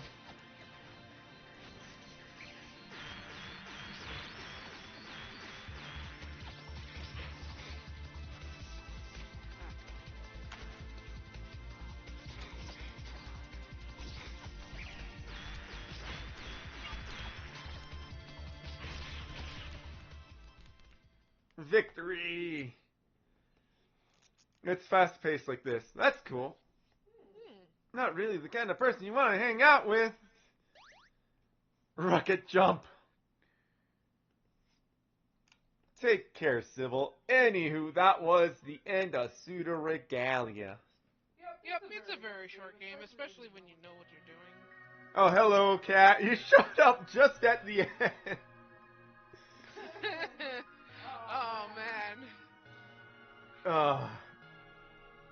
Did you win though? Yes, I did win. Yeah, you did indeed win. Let's take a wait, that's not taking a look at my speed.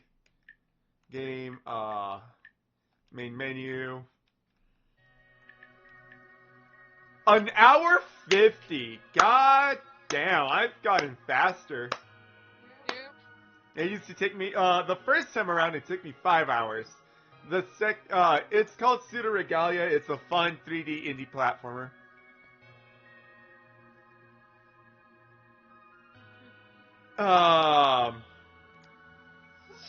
So the first time it took me 5 hours, just kind of exploring all around. The second time it took me like 4 hours, and I was still not getting everything. The third time it took me like 3 hours, and I managed to 100% it. And then afterwards, I was just not breaking hours. I'm correct.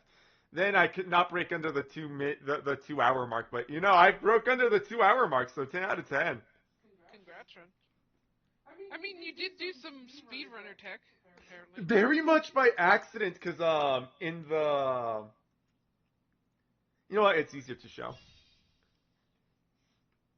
We can The stream's not over yet.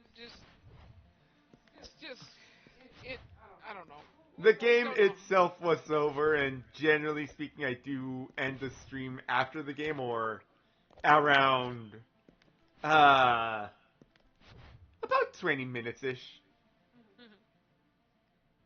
But I'm gonna show off some of the accidental speedrunner tech because it was very much an accident. Yeah. Most of it happened in I think y'all should get Pokemon since there's Eevee. We like Pokemon, but we are currently angry with Nintendo. Yeah. Like, I would normally be like, I wouldn't mind playing Pokemon, but, they're burning some bridges right now, and I'm not happy with it. Pocket Pair and Pal World. Yeah. Because we do actually enjoy Pal World. And what Nintendo is suing them over is... So fucking bullshit. You know what? I know... More malicious. Yeah, it seems malicious more than we're protecting our stuff. I know exactly what the end of the stream is gonna be. What are you gonna do? I might have to put on like some random music though, cause yeah, but I'm gonna go collect the outfits.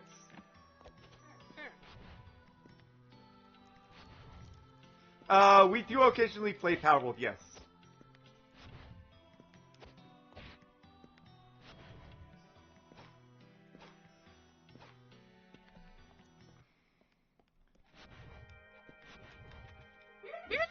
We haven't streamed it recently, have we? Here's the thing, even if you don't like Pal World and you bought into the whole, they use AI, which they don't, they proved that they didn't. You should still be concerned with what Nintendo is doing because it's going to affect the general games in general, like worldwide. This making a pattern and then going back to sue a game that existed before the pattern. If this will just allow everyone to then essentially do this. Yeah, it's not great. Buying patents for things, and then going back and suing your competitors, despite the fact their game has already been out after you bought this patent, will just become the common. And you're going to have to say goodbye to a lot of to the indie games you probably do care about, because the bigger companies are going to take full advantage of this to kill their competition. Oh yeah, for sure. Yeah. So what I'm gonna be doing at this point, for the stream, for anyone who just joined, I am going to be collecting the outfits. So this is more advanced movement tech. Yeah, I'm thankful that Power has been doing well and they could probably fight it. It just sucks that it's more malicious than it is actual. Like, the issue, unfortunately, is yes, Palworld did very, very well and made a lot of money, but they're going up against Nintendo, who has infinite money. Yeah. Nintendo can quite easily just drag out the court cases until Palworld runs out of money, and then they go bankrupt and lose the court case that way. I didn't even know there was such a mod for Powerworld. Lamau. Yeah, I didn't know that there was such a mod for Palworld.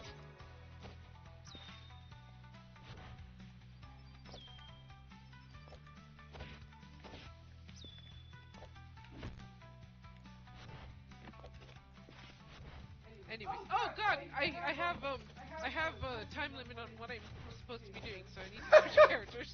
My brain is literally just staring at the screen, like trying to think, and then I realize I have a time limit. That's fair.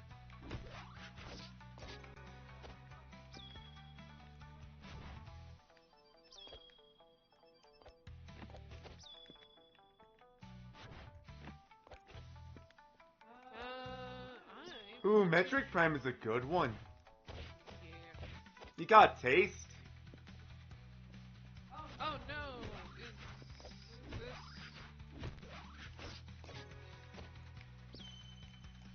Where am I headed? Shatter, over here.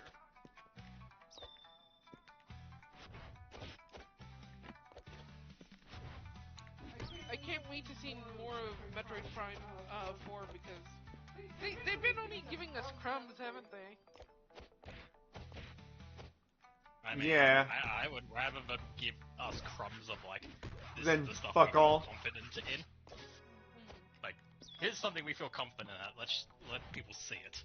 Rather than, here's a bunch of stuff that we're going to fix in post to make it look better, and then we'll try and make it look like that in the actual game, and then fail miserably, like everyone else does. Yeah. I do have to play Scroll with a gun. I saw that one. That one looks fun as heck.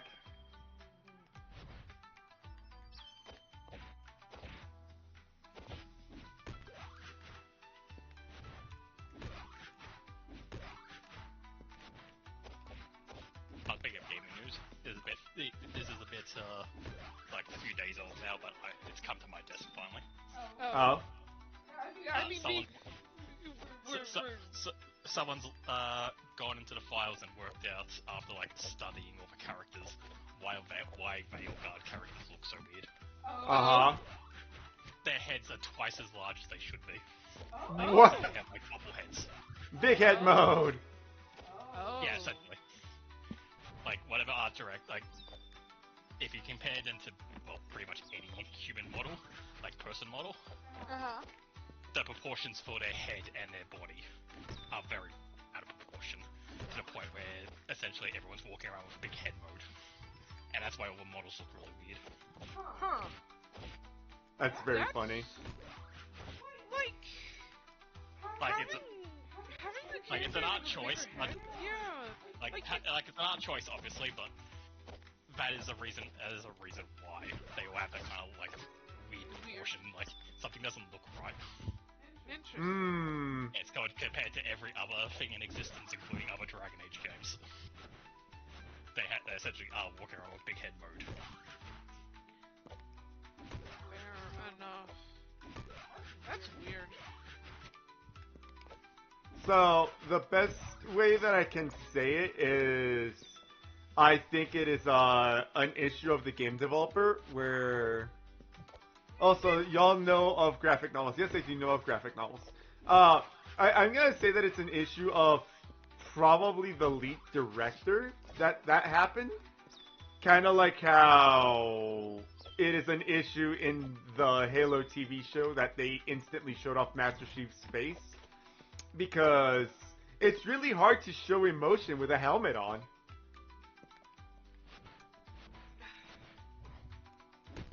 despite the fact that, we've had hundreds of superhero things where we can clearly see what someone is going through, even while they wear a mask. Yeah. I mean, you give him the Spider-Man eyes. Max suit eyes. Red Wings That tends of to Fire or Warriors. No. No, thank you. I do not want No. to. I do not want to jump into that deep end of a pool. Oh, yeah, no. Yeah, no. Hey, you don't even need to do the Spider-Man thing where you can squint his eyes. The old Spider-Man stuff where it's the mask and it's just the simple mask forever. Uh-huh. Body fucking emotes show a lot of emotion. Yeah, they showed his face in like episode 2. Yeah, it was not great. Everyone was Yeah, pissed, the and guy they who called. is- Everyone was pissed, and they called everyone who complained stupid. It's like, no, you're stupid. The character who has forever been faceless to the point where if you try to bring a cutscene to see what he looks like, he just It's has a just helmet. another helmet.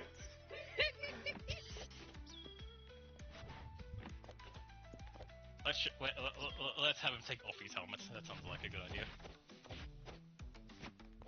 I mean, also this is the TV show where fucking a little girl with a literal bike chain beat the crap out of him. A super soldier on like super steroids. Got beaten up by essentially a child.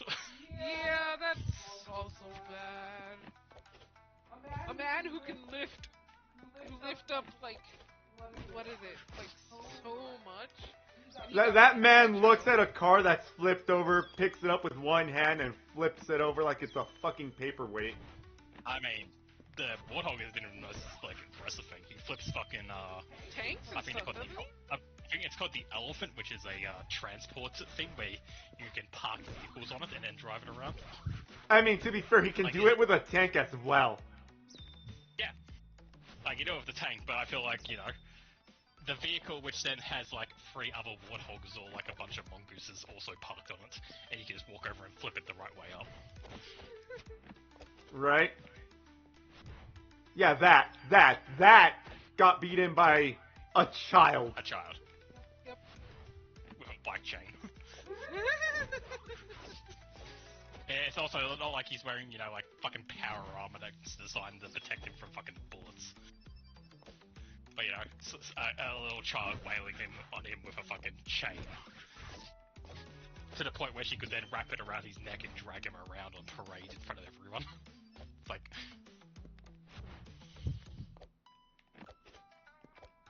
Yeah, they That's messed why, up hard. that's why everyone's happy you don't exist anymore.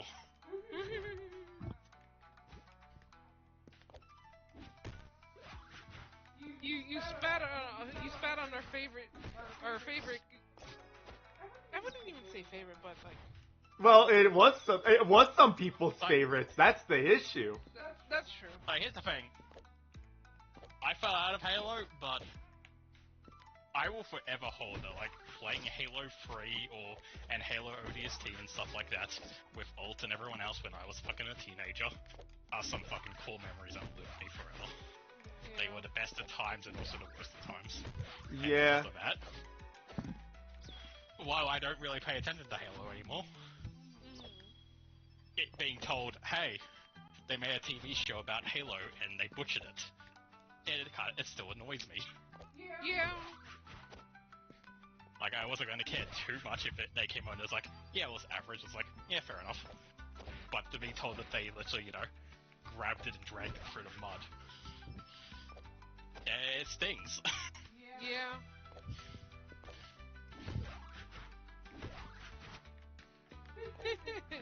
It's what is your the Dawnbreaker called? It's a Tonfa. It's a Tonfa, yeah.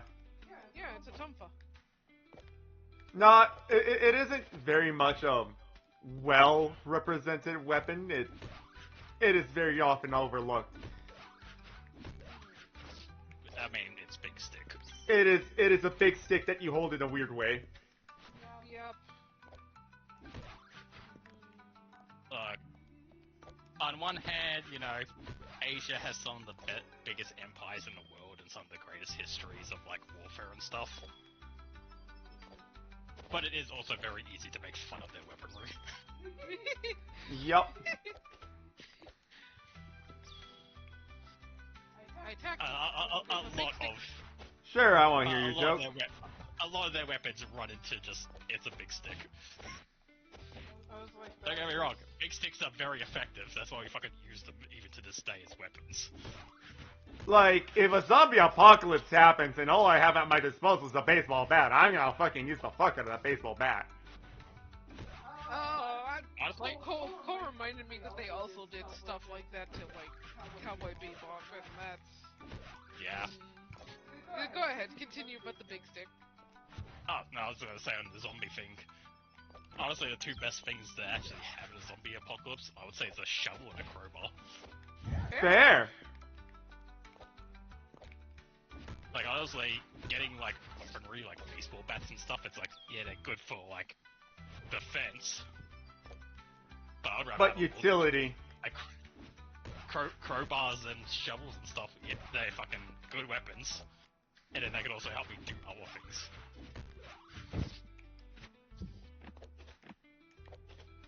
Ah, Freeman.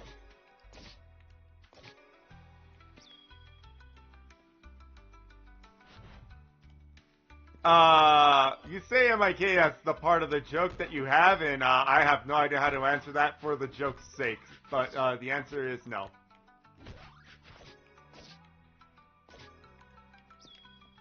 I mean, I'm his wife.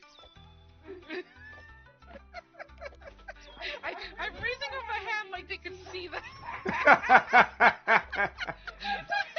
Don't worry, your Fugi has his hand raised.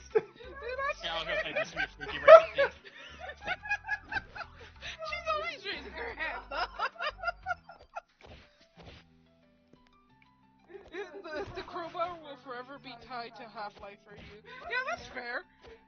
Understandable. I still need to play Half-Life.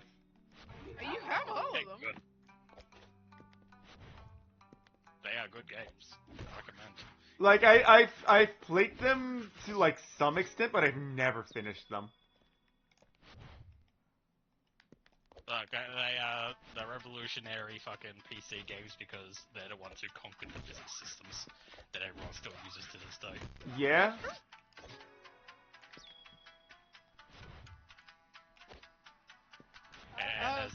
And as Valve has said, once we find something else to build a physics system around, we'll get Half-Life 3. That's why we got a Half-Life thing when VR came out. Because they are literally only going to make them as physics engines first. Ah. What do you mean, never mind? Tell your joke, don't be a coward.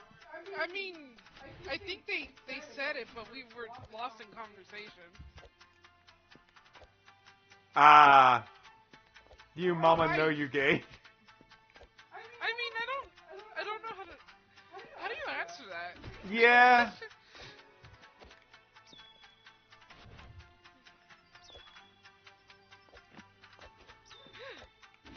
That's a blue fox. How the heck did they get a blue fox on their banner? What the fuck? That must be their guild. What is their guild? The blue fox. Not necessarily. TB. Ah, the joke is, does mama know you gay? That is old joke.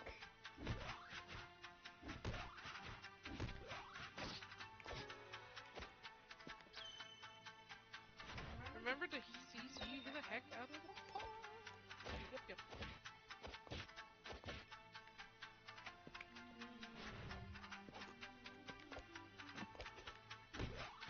Man, I haven't done this in so long that I'm just messing up. Although, to be fair, this is one of the harder aesthetics to get. It is also, unfortunately, my favorite one that is base game. What? The random one's not base game? Say it ain't so. I Right? know, right? It ain't so.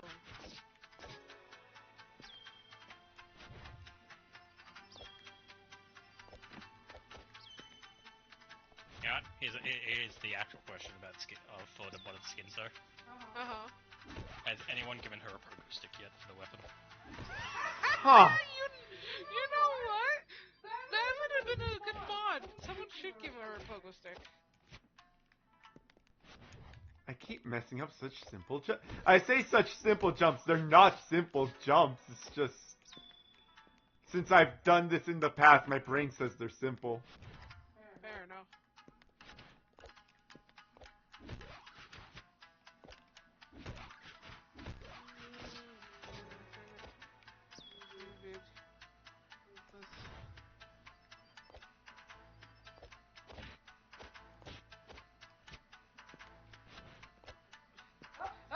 Oh, boss is here. I'm not gonna pay attention anymore because heal. Shut the what? Heal. My favorite news video was they had a black guy in the room and the guy said, "Now we will have Arnold Schwarzenegger." I mean, to be fair,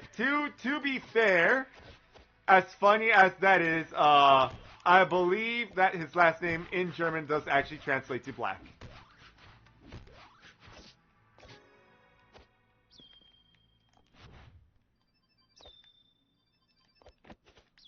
Although, to be fair, people have been looking for racism way too fucking frequently.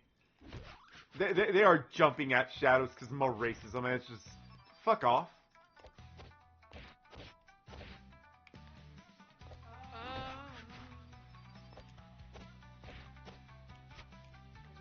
No, that is just an NPC.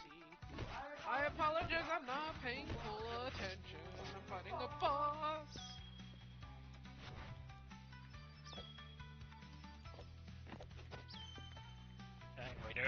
We have to give our moment of silence and bow our heads in respect though for today. For What's what? up? They caught the guy who shot the guy. No! Oh well. Rip diabetes.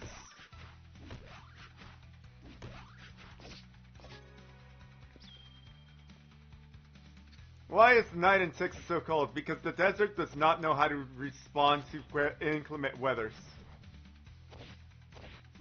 Because you don't have anything to trap the heat. It's, That's it. it really is just that simple. We also don't have anything to keep out the cold. That's actually why deserts get so hot and so cold. It's we have nothing to trap. We have no insulation. Well, Like, think of it like this: there is a giant blanket. That is what you live on. It's just a giant flat plane. When the sun goes over the blanket, it heats it up. So you know it's hot. But as soon as the sun goes away, it just cools down immediately, and now it's cold. and that's a desert biome for you. And so like trees or foliage or hell, even just animals, just to fucking like keep the heat in place and circulating. It just immediately fucks off the minute it's not there.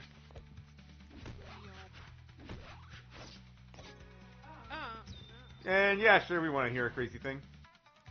Sure.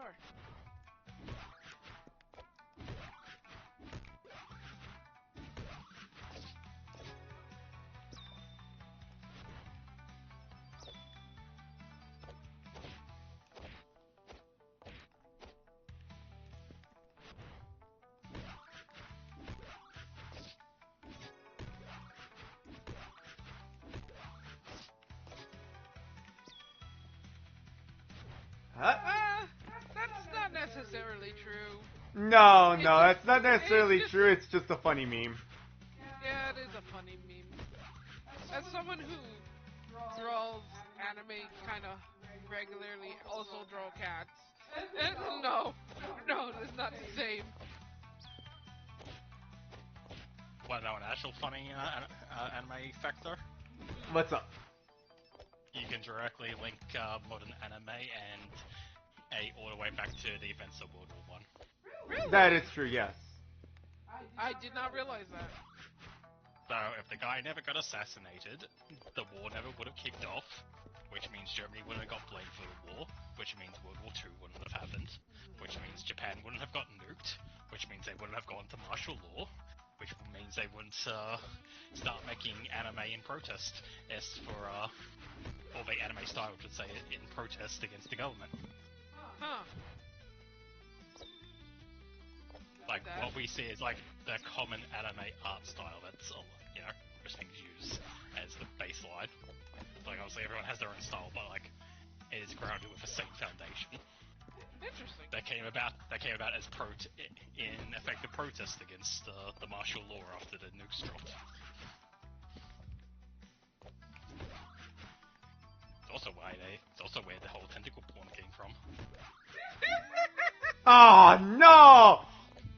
Because one of the things that happened during the protest is because porn was getting censored. So artists started censoring themselves by replacing Penis. cartoon penises with tentacles from octopus and stuff. Yup.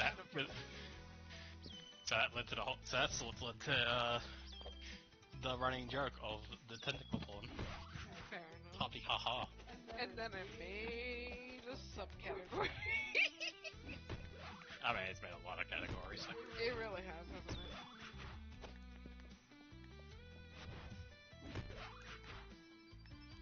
But the whole thing about cat faces and the nose, that's just style, honestly. It's not pretty accurate. Like, it's not accurate. I think, if anything, the reason why people say the anime faces are based off of cats is because anime faces have big eyes, and cats' eyes are pretty big in proportion to their heads. So I've seen people like line it up, and they do somewhat match depending on the art style. But I think I've seen people also link it to other animals, so I think it really just comes down to more Animal. big eyes. And big eyes like animals equal cute. So it's more of a it's more of a comparison rather than a direct cause. Yeah.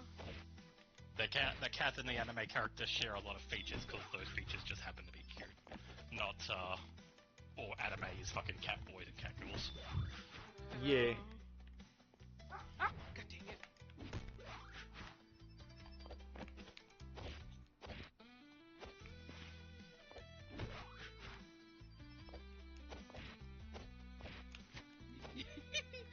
To be fair though, I would say that certain anime, if you told me certain anime was like, did you know that she modeled Sailor Moon after a cat? I would believe that. Yeah, fair enough. There are some artists where I'll be like, you know what, that sounds correct. Like, I don't think all artists are doing that, but there are certain artists that I'm like, you know what, that makes sense. I believe Sailor Moon's modeled after a cat. Look at her. Yeah, fair enough. That is the most cat human I've ever seen in my life. That is her personality. Her personality is cat. Yeah. I'm angry, but I also want attention. Yeah.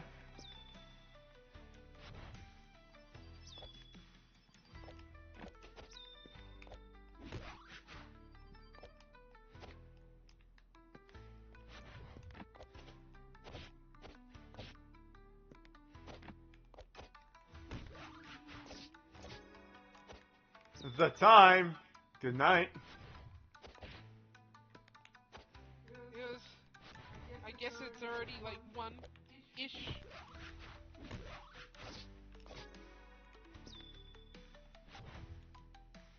Let's go.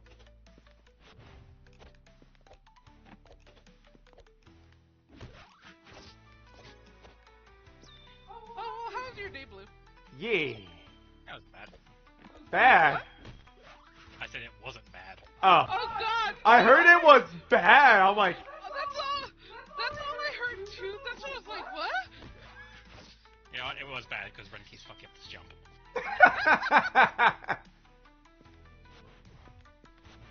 You probably have 4,000 hours on YouTube. I'm pretty sure you have more, and I can say the exact same thing.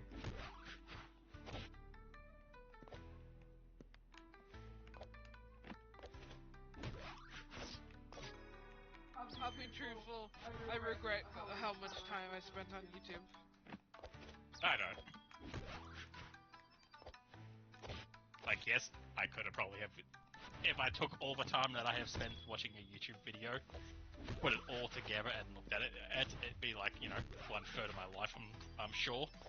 And it'd be like, you could have been using that time for something much more creative. But it's like, yeah, but I enjoyed those moments. Each one is filled with a laugh. Fair enough. Okay, I agree. But not gonna accept anything that don't know about. Also, what was I gonna say? There's a lot of times where I'm just on YouTube mindlessly searching for something to put on because I don't like the quiet. That's also fair. Those are times where it's like I regret because honestly, there's other things I could have been doing. So here's what I'll say when it comes to YouTube and like how long I've been on YouTube and like do I regret it or do I not? It's the amount of times when I've just picked up a hobby because I saw someone else doing it on YouTube is really high. So I can't say I regret the amount of time I spent on YouTube because I sometimes did just genuinely pick up a skill because of YouTube. I think what's something that I regret is that I don't I feel like my whole world kind of revolved around the socialness of YouTube and other places, and now that I'm like not trying to keep in track with that anymore, I feel like I don't know anything anymore. That's fair. I can't accept a challenge that I don't know what it is. That is a blank check for you to tell me to do whatever the hell it is you want me to do, and due to that, the gambit is not in my favor, and therefore I do not accept the gambit. We played Large Bar. Not fun. Yeah. Well, it is fun. It's just Yeah. you gotta know what you're going into. Challenge you to eat this durian. Challenge you need to stream. Oh, I would love to challenge her for that. Oh no. Oh no. Oh no. Please don't kill me. Please don't kill me. Please what don't the kill challenge is has to be set first, because while you may not think it is bad, we may think it is bad. me. Yeah, it depends on what you like. Each person The has their own- the definition and limits of each person changes. Yep.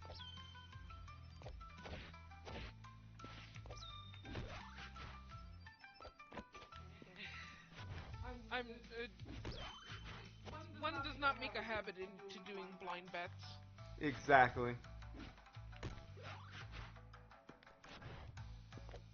Please name a game I haven't played in a long time. Oh yeah, I want to play that game. Loads it up. I hops in, does one thing, jumps out, grabs a mod, puts it into it immediately, plays the game. Ah, this game's so good.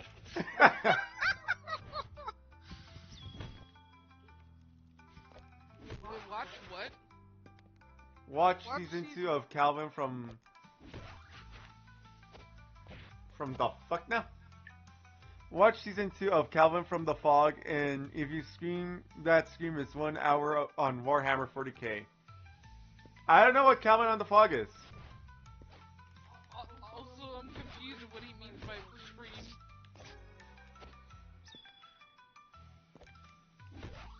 Also, why that isn't an hour on... Yeah, why would that be an hour on 40k?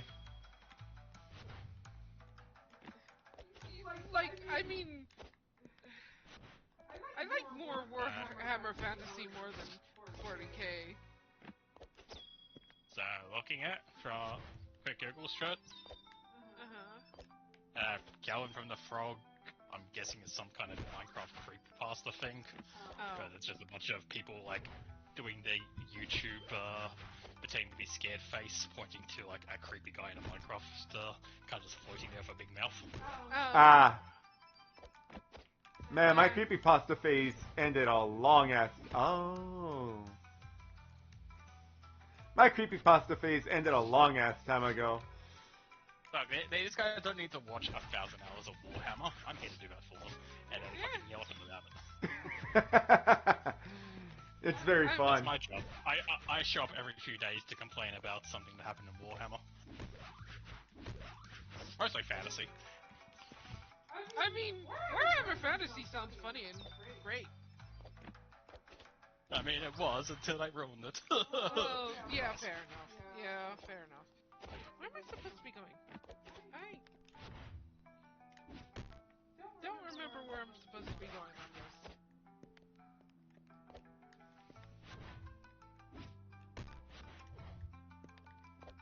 Yeah, when it comes to Warhammer, we already have our sources for Warhammer, sillies and non-sillies alike.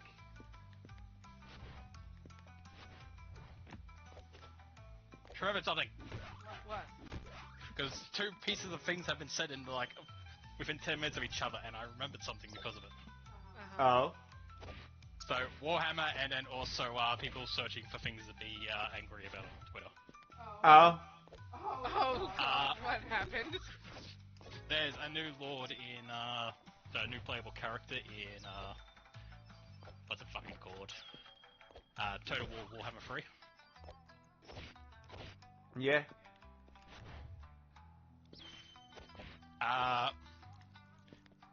Twitter's losing their mind because of his name. And What very is his funny. What is his name? So he's an ogre. Uh-huh. So yeah, big fat stupid idiot. Uh-huh. And he has an ogre name, What is which his is Grubdug. which is essentially no, it's Goldfag. Ah, fag.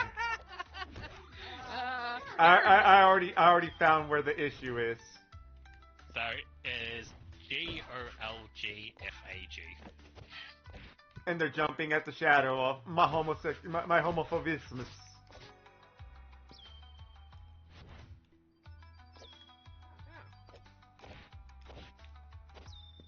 How dare they have it in someone's name? I mean, They make me want to run Rodriguez just for the lulz of it. I don't even know how to use that Pokemon. well, Cofidrigus is a fun Pokemon to use, honestly. I like using Cofidrigus. I still find it funny that Pokemon you can't trade Cofidrigus on on the Gen 5 GT trade. I mean, granted, it's dead, so you can't do it anyways. But You couldn't it trade was- him because you couldn't trade him without a nickname because fag was in the name. yeah, which is like this is the It's your normal Pokemon. Yeah. You named it, not me. You're right.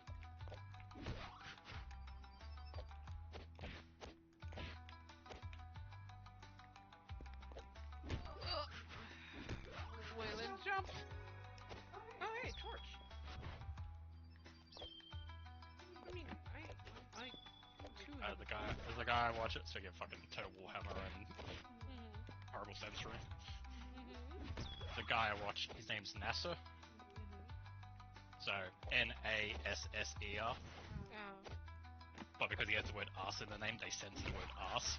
So but now it looks like N blank blank blank ER. Oh, that makes it so much worse.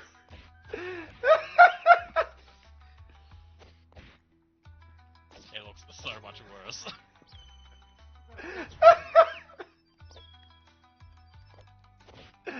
Oh, it's really funny.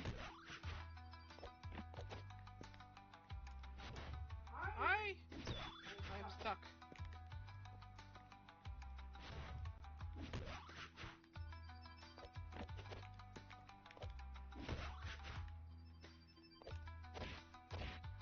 Where am I supposed to go?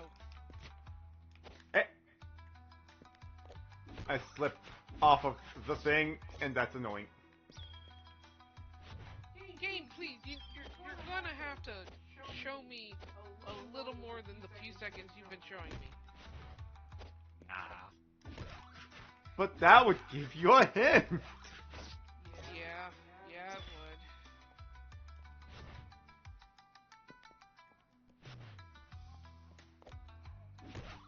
You know what, game? Just because you're being mean, I'm gonna cheat a bit. Oh no.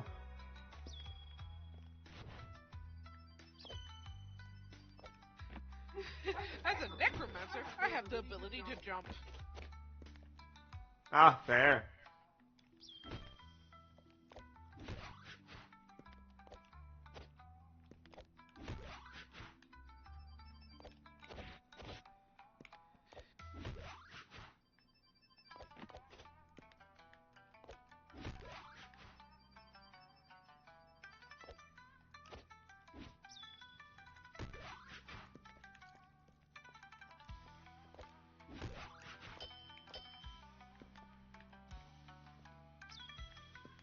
Hey.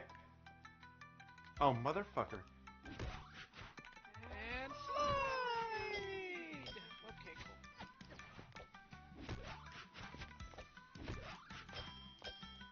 Why am I... What? Game, please. Why am I stuck?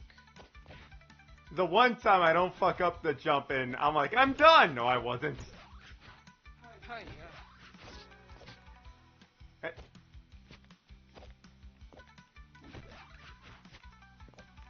This is rather rare.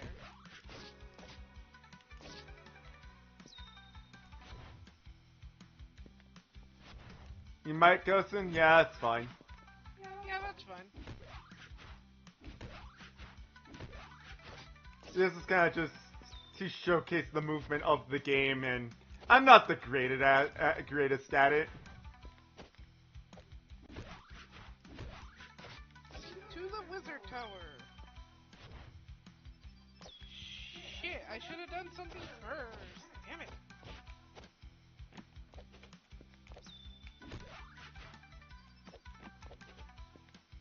What? Painted it, did you read it? I do not know what that means.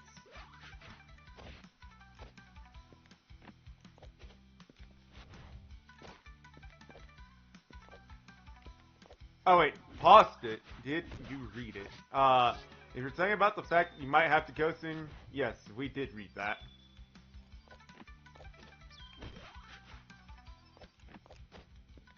A place of refuge. Not a den of iniquity. I hate this place that I'm currently sitting in. And mainly because of the one line I just finished saying. Every time you enter here, that's the first thing you hear. Gross. This is a place of iniquity, not a... This is a den of refuge, not a place of inequity. Yeah, and I'm just like... I hate that line. I hate it so much. They should really just... He used to say it far more often. But I still just hate that he says it. Stop being a little bitchy bird. More flowers, less violence, I say. Oh, I hate that one too, but granted, I don't hear that one anymore as much, so... You stopped talking to the bank lady? Yeah, I stopped talking to the bank lady in Lion's Arch, so you don't hear that anymore. Fair I enough. talk to other bank ladies. And they don't spam it as much. I mean, yeah. I mean, I talk to Azuras. I talk to the stations. That's an easier bank. You don't literally need to go to the bank to see your bank. Oh, convergence! Whee! Go fight public do!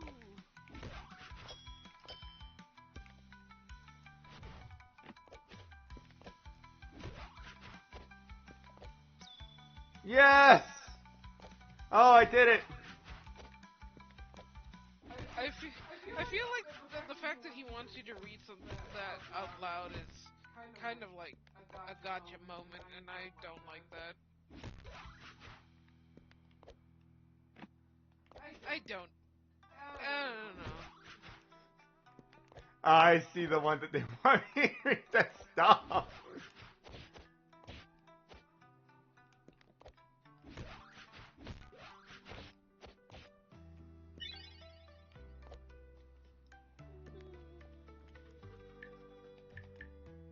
Oh, I worked hard for this. Hmm. I worked hard for this. This is my favorite Sybil outfit. Nice. It's pretty. Yeah. Gonna go retrieve the last ones. Fair enough. It should take less time. The rest are not as hard as that one.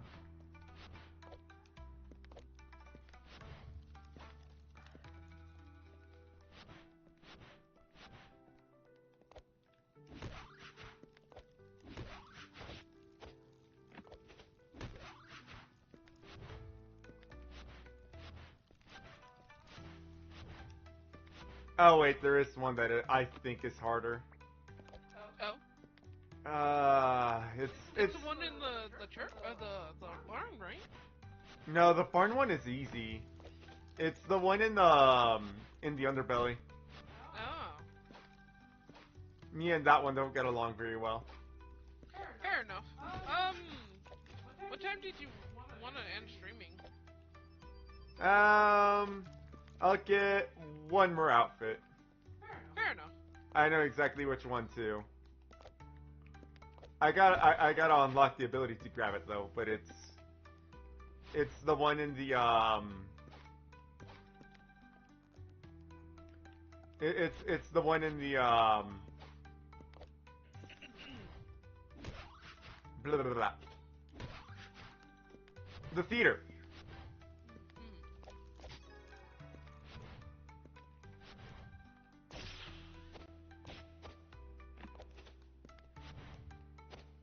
Fair enough.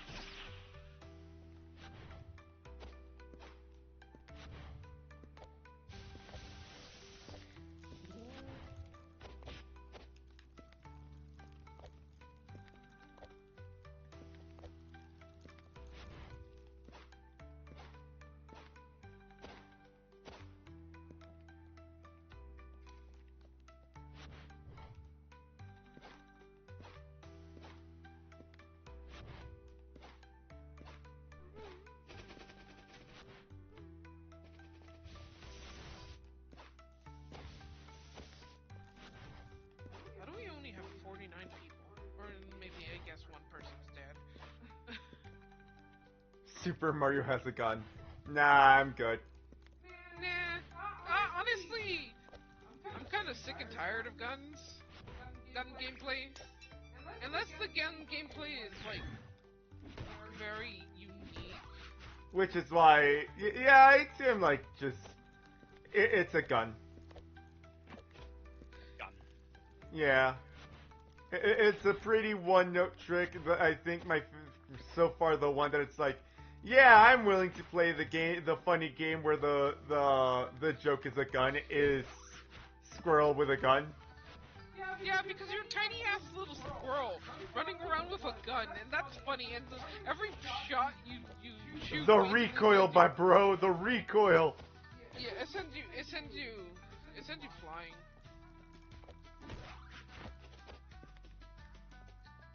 I think like even like when we had like Power World be announced, and it's like, haha, Pokemon with guns. I don't even like using the guns that much. I like using maybe at most a musket. And that's like not the strongest weapon, but it's fun It's because it really takes up forever. there. It's technically one of the strongest, it's just that, you know, it takes 10 billion years to reload. Yeah, and I'm okay with that. That's fine. I do enjoy reloading the musket. Yeah, it's a lot of fun. They did really well with that. Yeah, to keep back up the shotgun. If you jump and fire it, you actually get thrown back. It's great. Yeah. Yeah. But I honestly am more of a medieval kind of weapon person. Which apparently we have recently learned gun That sorta is medieval.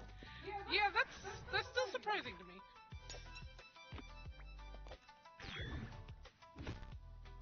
It's gonna take a while for my brain to be like,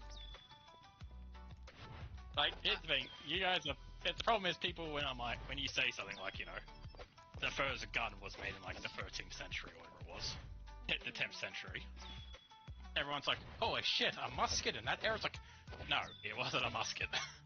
It was like a pipe, and they put gunpowder and a bullet in it, and then fucking aimed and prayed. Fair enough. But you know, it was a handheld device that allowed you to shoot someone. Fair enough. And by that, our definitions nowadays, that's a gun. Yup. Fair enough.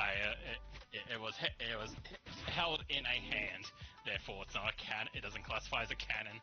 It uses gunpowder, therefore it's not a crossbow. Yeah, it shot musket balls, so you know it's not a bow and arrow. So by truer definition, it was technically a hand cannon. I mean, that's still a gun, though. Yeah.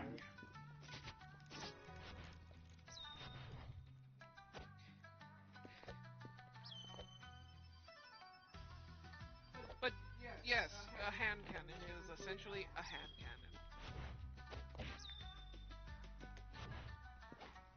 I find it funny that my dumb, silly monkey brain hears hand cannon and thinks, oh, that's stronger than a regular gun, and then I realize it probably is, but that doesn't mean it's gonna shoot well. I mean, once upon a time, the actual hand cannon, which was a fucking, like, miniature cannon you held in your hand, and you loaded a cannonball that would actually, like, you know, take up your entire hand palm. You'd plop that in with some gun, and fucking shoot at someone, and it fucking left a hole in them, because it was so fucking big. Yeah. Well, that probably was a lot stronger than, you know, a lot of guns these days, but, you know, there's no way you're fucking aiming that. you basically shoot and pray that you hit, otherwise you're probably dead. Look, the original idea of a gun was because everyone had this idea of how combat works, where you line up in a straight line and run at each other. You kind of just aim. You're probably not going to kill the person who you're actually aiming at directly in front of you, but you might kill the guy like 3 rows down. Fair. Like the ball comes out, but then like curves off to the right somewhere and kills that guy down there.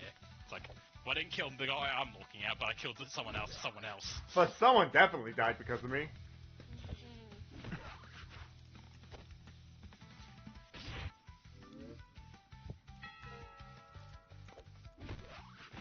And then we got guerrilla warfare tactics. A gorilla. A gorilla. There's a gorilla in the loose. Oh, we should be careful here. There's a gorilla on the loose. They are my favorite stories about like night warfare with guns. There's a guy defending his keep. Everyone like gathered around and stuff. He's in his like full plate armor and stuff like that. He's up on the wall, gets fucking shot in the head. His fucking goes right through the helmet, domes him. He stumbles back, falls off the wall, falls into a pit. Falls into an open pit, and then gets buried alive because they're fucking. Essentially, they had blown a hole in the wall that he was standing on, so they're trying to bury the hole so that they would stop people from being able to crawl inside. He falls in. They're just like, well, he's dead. Bury him. After the war, his squire's like, he deserves a proper burial.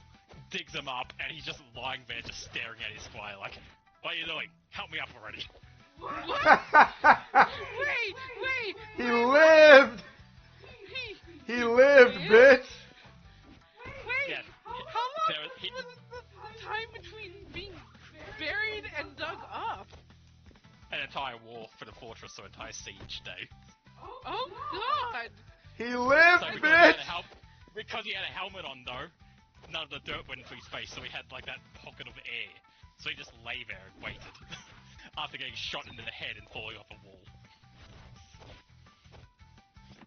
His squire shows up and it's like, well, I guess I'll bury him in a proper burial. Digs him up, and he's just lying there looking at his squire. He's like, well, hurry up. Get the fuck out of his squire. I don't blame his squire! Yeah, I'm with the squire there too. Yeah. Knight survives getting shot in the face and falling off a wall and then being buried. That's crazy. And people wonder why we have so many stories of the living dead. Yeah. I'm surprised they didn't try to kill him immediately, considering, you know, I sure as fuck would've. back then it was so common to be like witchcraft and sorcery. Look, one of my favorite things is still when people have the perspective of like, oh, knights and samurais would never use guns, it's dishonorable. They want to fight with the sword. And it's like, No. nah, as soon as the gun came along, knights and samurai were like, fuck, this is awesome. But it's a good section of history where you have a guy on horseback as a knight riding around fucking gunning people down.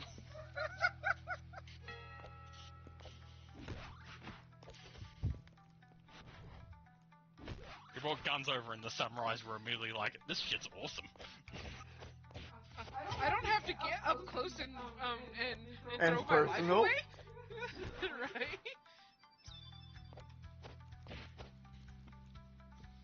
I can do this from range. Like, here's the thing, even if there were the honorable samurai and knights who are like, I would never touch a gun, that's unsportsmanlike, I will use a sword. The minute they get Indiana Jones, everyone else is like, fuck it, I'm using one of these. Yeah. All I can Like, as soon as think of the is, knight- as soon as the knight walks up, pulls his blade like on guard, and his opponent pulls out a fucking gun and shoots him through the fucking chest with it. Everyone else in the area is gonna be like, I'm getting one of those. yeah, No role playing in chat, please. yeah.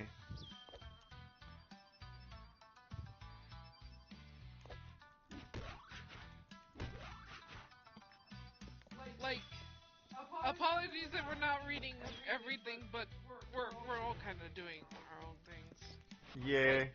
Red's playing the game, and granted, I do know that I am streamer and therefore the most responsible for keeping an eye on chat. It is difficult. not exactly Don't a you know, new Ray? streamer, but don't have too many people often. I mean, don't you know, Ren, being a streamer is harder than a 9-to-5 job. Oh god, don't remind me of that stupidity.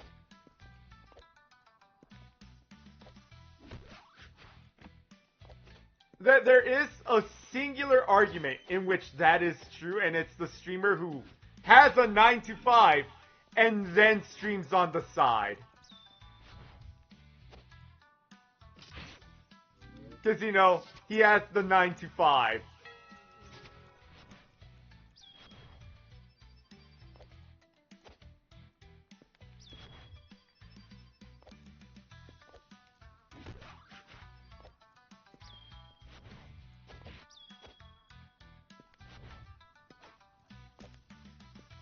Lever action guns and revolvers. Agreed. Agreed. I like those too. I do not know why, but I like the bolt action of sniper rifle. Same, same.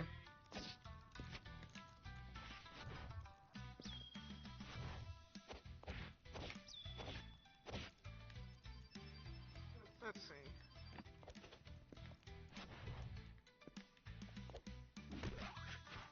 I mean, that's different kind of role playing.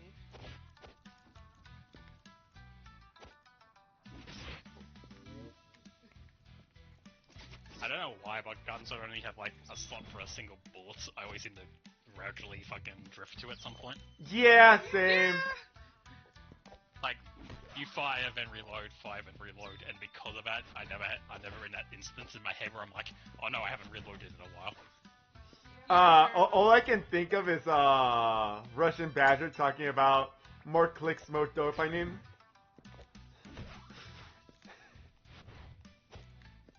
Like, not even that, like, the reloading and the pings, like, they're nice, but it's got a security, I guess, where it's like, I'm never gonna have an instance where I round a corner and start to shoot a guy and then I don't, because I don't have any fucking bullets, so character starts reloading. Yeah. I know that because I fired the gun earlier, my character has already reloaded it. So Fair I always enough. have a bullet. Well, to be fair, there are other kinds of roleplay that exist that are not essentially stock standard roll your d20s where people start pretending that they are characters. Which, yes, falls under the category. So no, we were not expecting you to hop into like some weird ass ERP bullshit since you seem to hate the furries that, do nothing but ERP. So it would be very hypocritical of you to do that. But people tend to get weird even in regular roleplay. Oh yeah.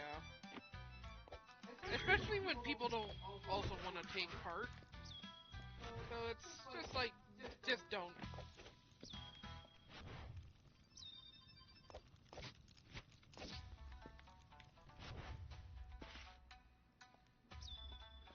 Russian Patriot, I do not believe in human rights. Correct.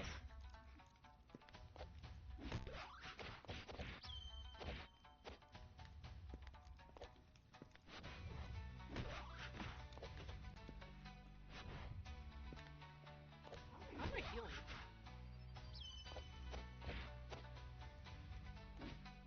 Well, when a mummy medkit and a daddy medkit love each other very much. Shut up. I'm talking about how am I healing rather than taking damage. When I'm clearly standing in When am I gonna pool of stream damage. again? Potentially tomorrow. I say Yeah. potentially because the point is, the issue with trying to stream is you have to be consistent, and that consistency requires you to essentially be daily? Almost daily. You just Almost have to daily. be consistent. But, sometimes we don't have the consistency. I won't even go with some since I frequently just do not have that consistency. I wish Fair I did, but I do not. Fair enough. But I most kicked likely streaming off my tomorrow. bucket list. What? Wait, what? I sat down. I said I kicked streaming off my bucket list. I sat down and I streamed all of Elden Ring. I did the I did the influence stuff. I'm done now. Lel. Oh, and I even promoted your channel. You did, and I really like how my channel looks now. Thank you.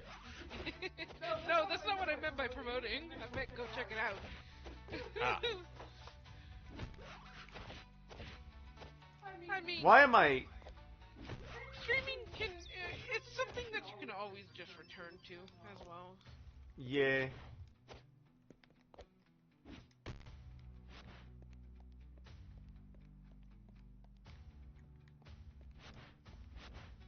I mean, there was a point once upon a time where I was like, I know what I'll do to come back to streaming. When Veilguard comes out, I'll play all the Dragon Ages in order. And now you're just like, oh. And then Veilguard came out, I was like, Let's not. maybe not. Let's not. You killed my love for this series, Veilguard. No, I know it didn't really, but like it Like, made you can never kill my love for the series because Dragon Age Origin is the go-to game of all time, as the kids would say.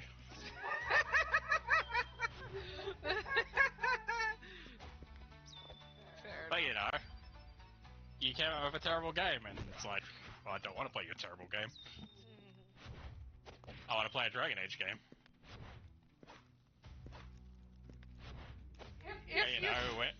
When the best ever reviews I ever see out of the game is people talking about character creation, or being like, it's a good RPG but a bad Dragon Age game. Like, when those are the only two positives about your game I see, it's like, I don't want to play it then. Yeah, that's fair. Sarah, go to sleep if you need to. Yup. The stream, honestly, we don't delist, so. I mean, it's a The, straight. the streams will be up forever, and they are in the Well, playlist. It will be up forever as long as YouTube exists. Yeah. Remember, if you're having trouble sleeping, just watch the very epical How to Sleep guide. What is It's very human. Ah, It's yes. very human. Ah, yes, the invention is very human. Yup. Honestly, one of the reasons why I'm asking Ren when he wants to start streaming is because I'm kind of getting hungry again. Ah, And, fair. and it's It's technically my his turn to cook. cook. So.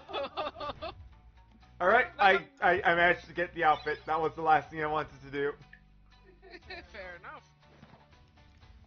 The fancy outfit.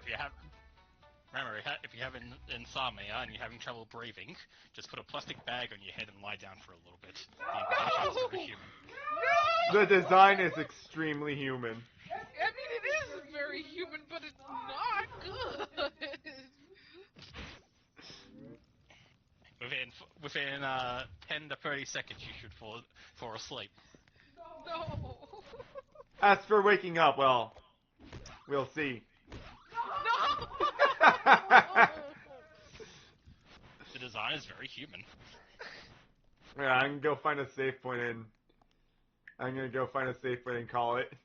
I can't wait for the AI overlords that run YouTube these days to pick up on this skit and put a message in the description to be like, please don't do that. Right. Because, the AI can't understand what sarcasm is. Right. I mean, neither can I, apparently, but, yeah. I mean, you could pick up that, I was making a reference and I wasn't actually telling people to do that. That's true. The AI would not be able to pick that up, and therefore will... I mean, it put in that warning when we were talking about global warming, when we were talking about the Pathfinder world. That's true. That is true. I forgot about that! Yeah, I was giving a lore dump by reading Pathfinder stuff that I got from my book.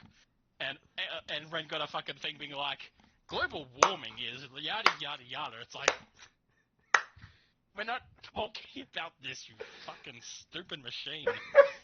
Okay, now it's gonna be hilarious, because you have just mentioned the keyword global warming. So now we don't know if it's gonna be, now we don't know if the note is gonna be suicide watch or global warming. It's great, 10 out of 10. Thanks for joining us stream, we'll see you hopefully tomorrow. Yeah. Bye! Bye.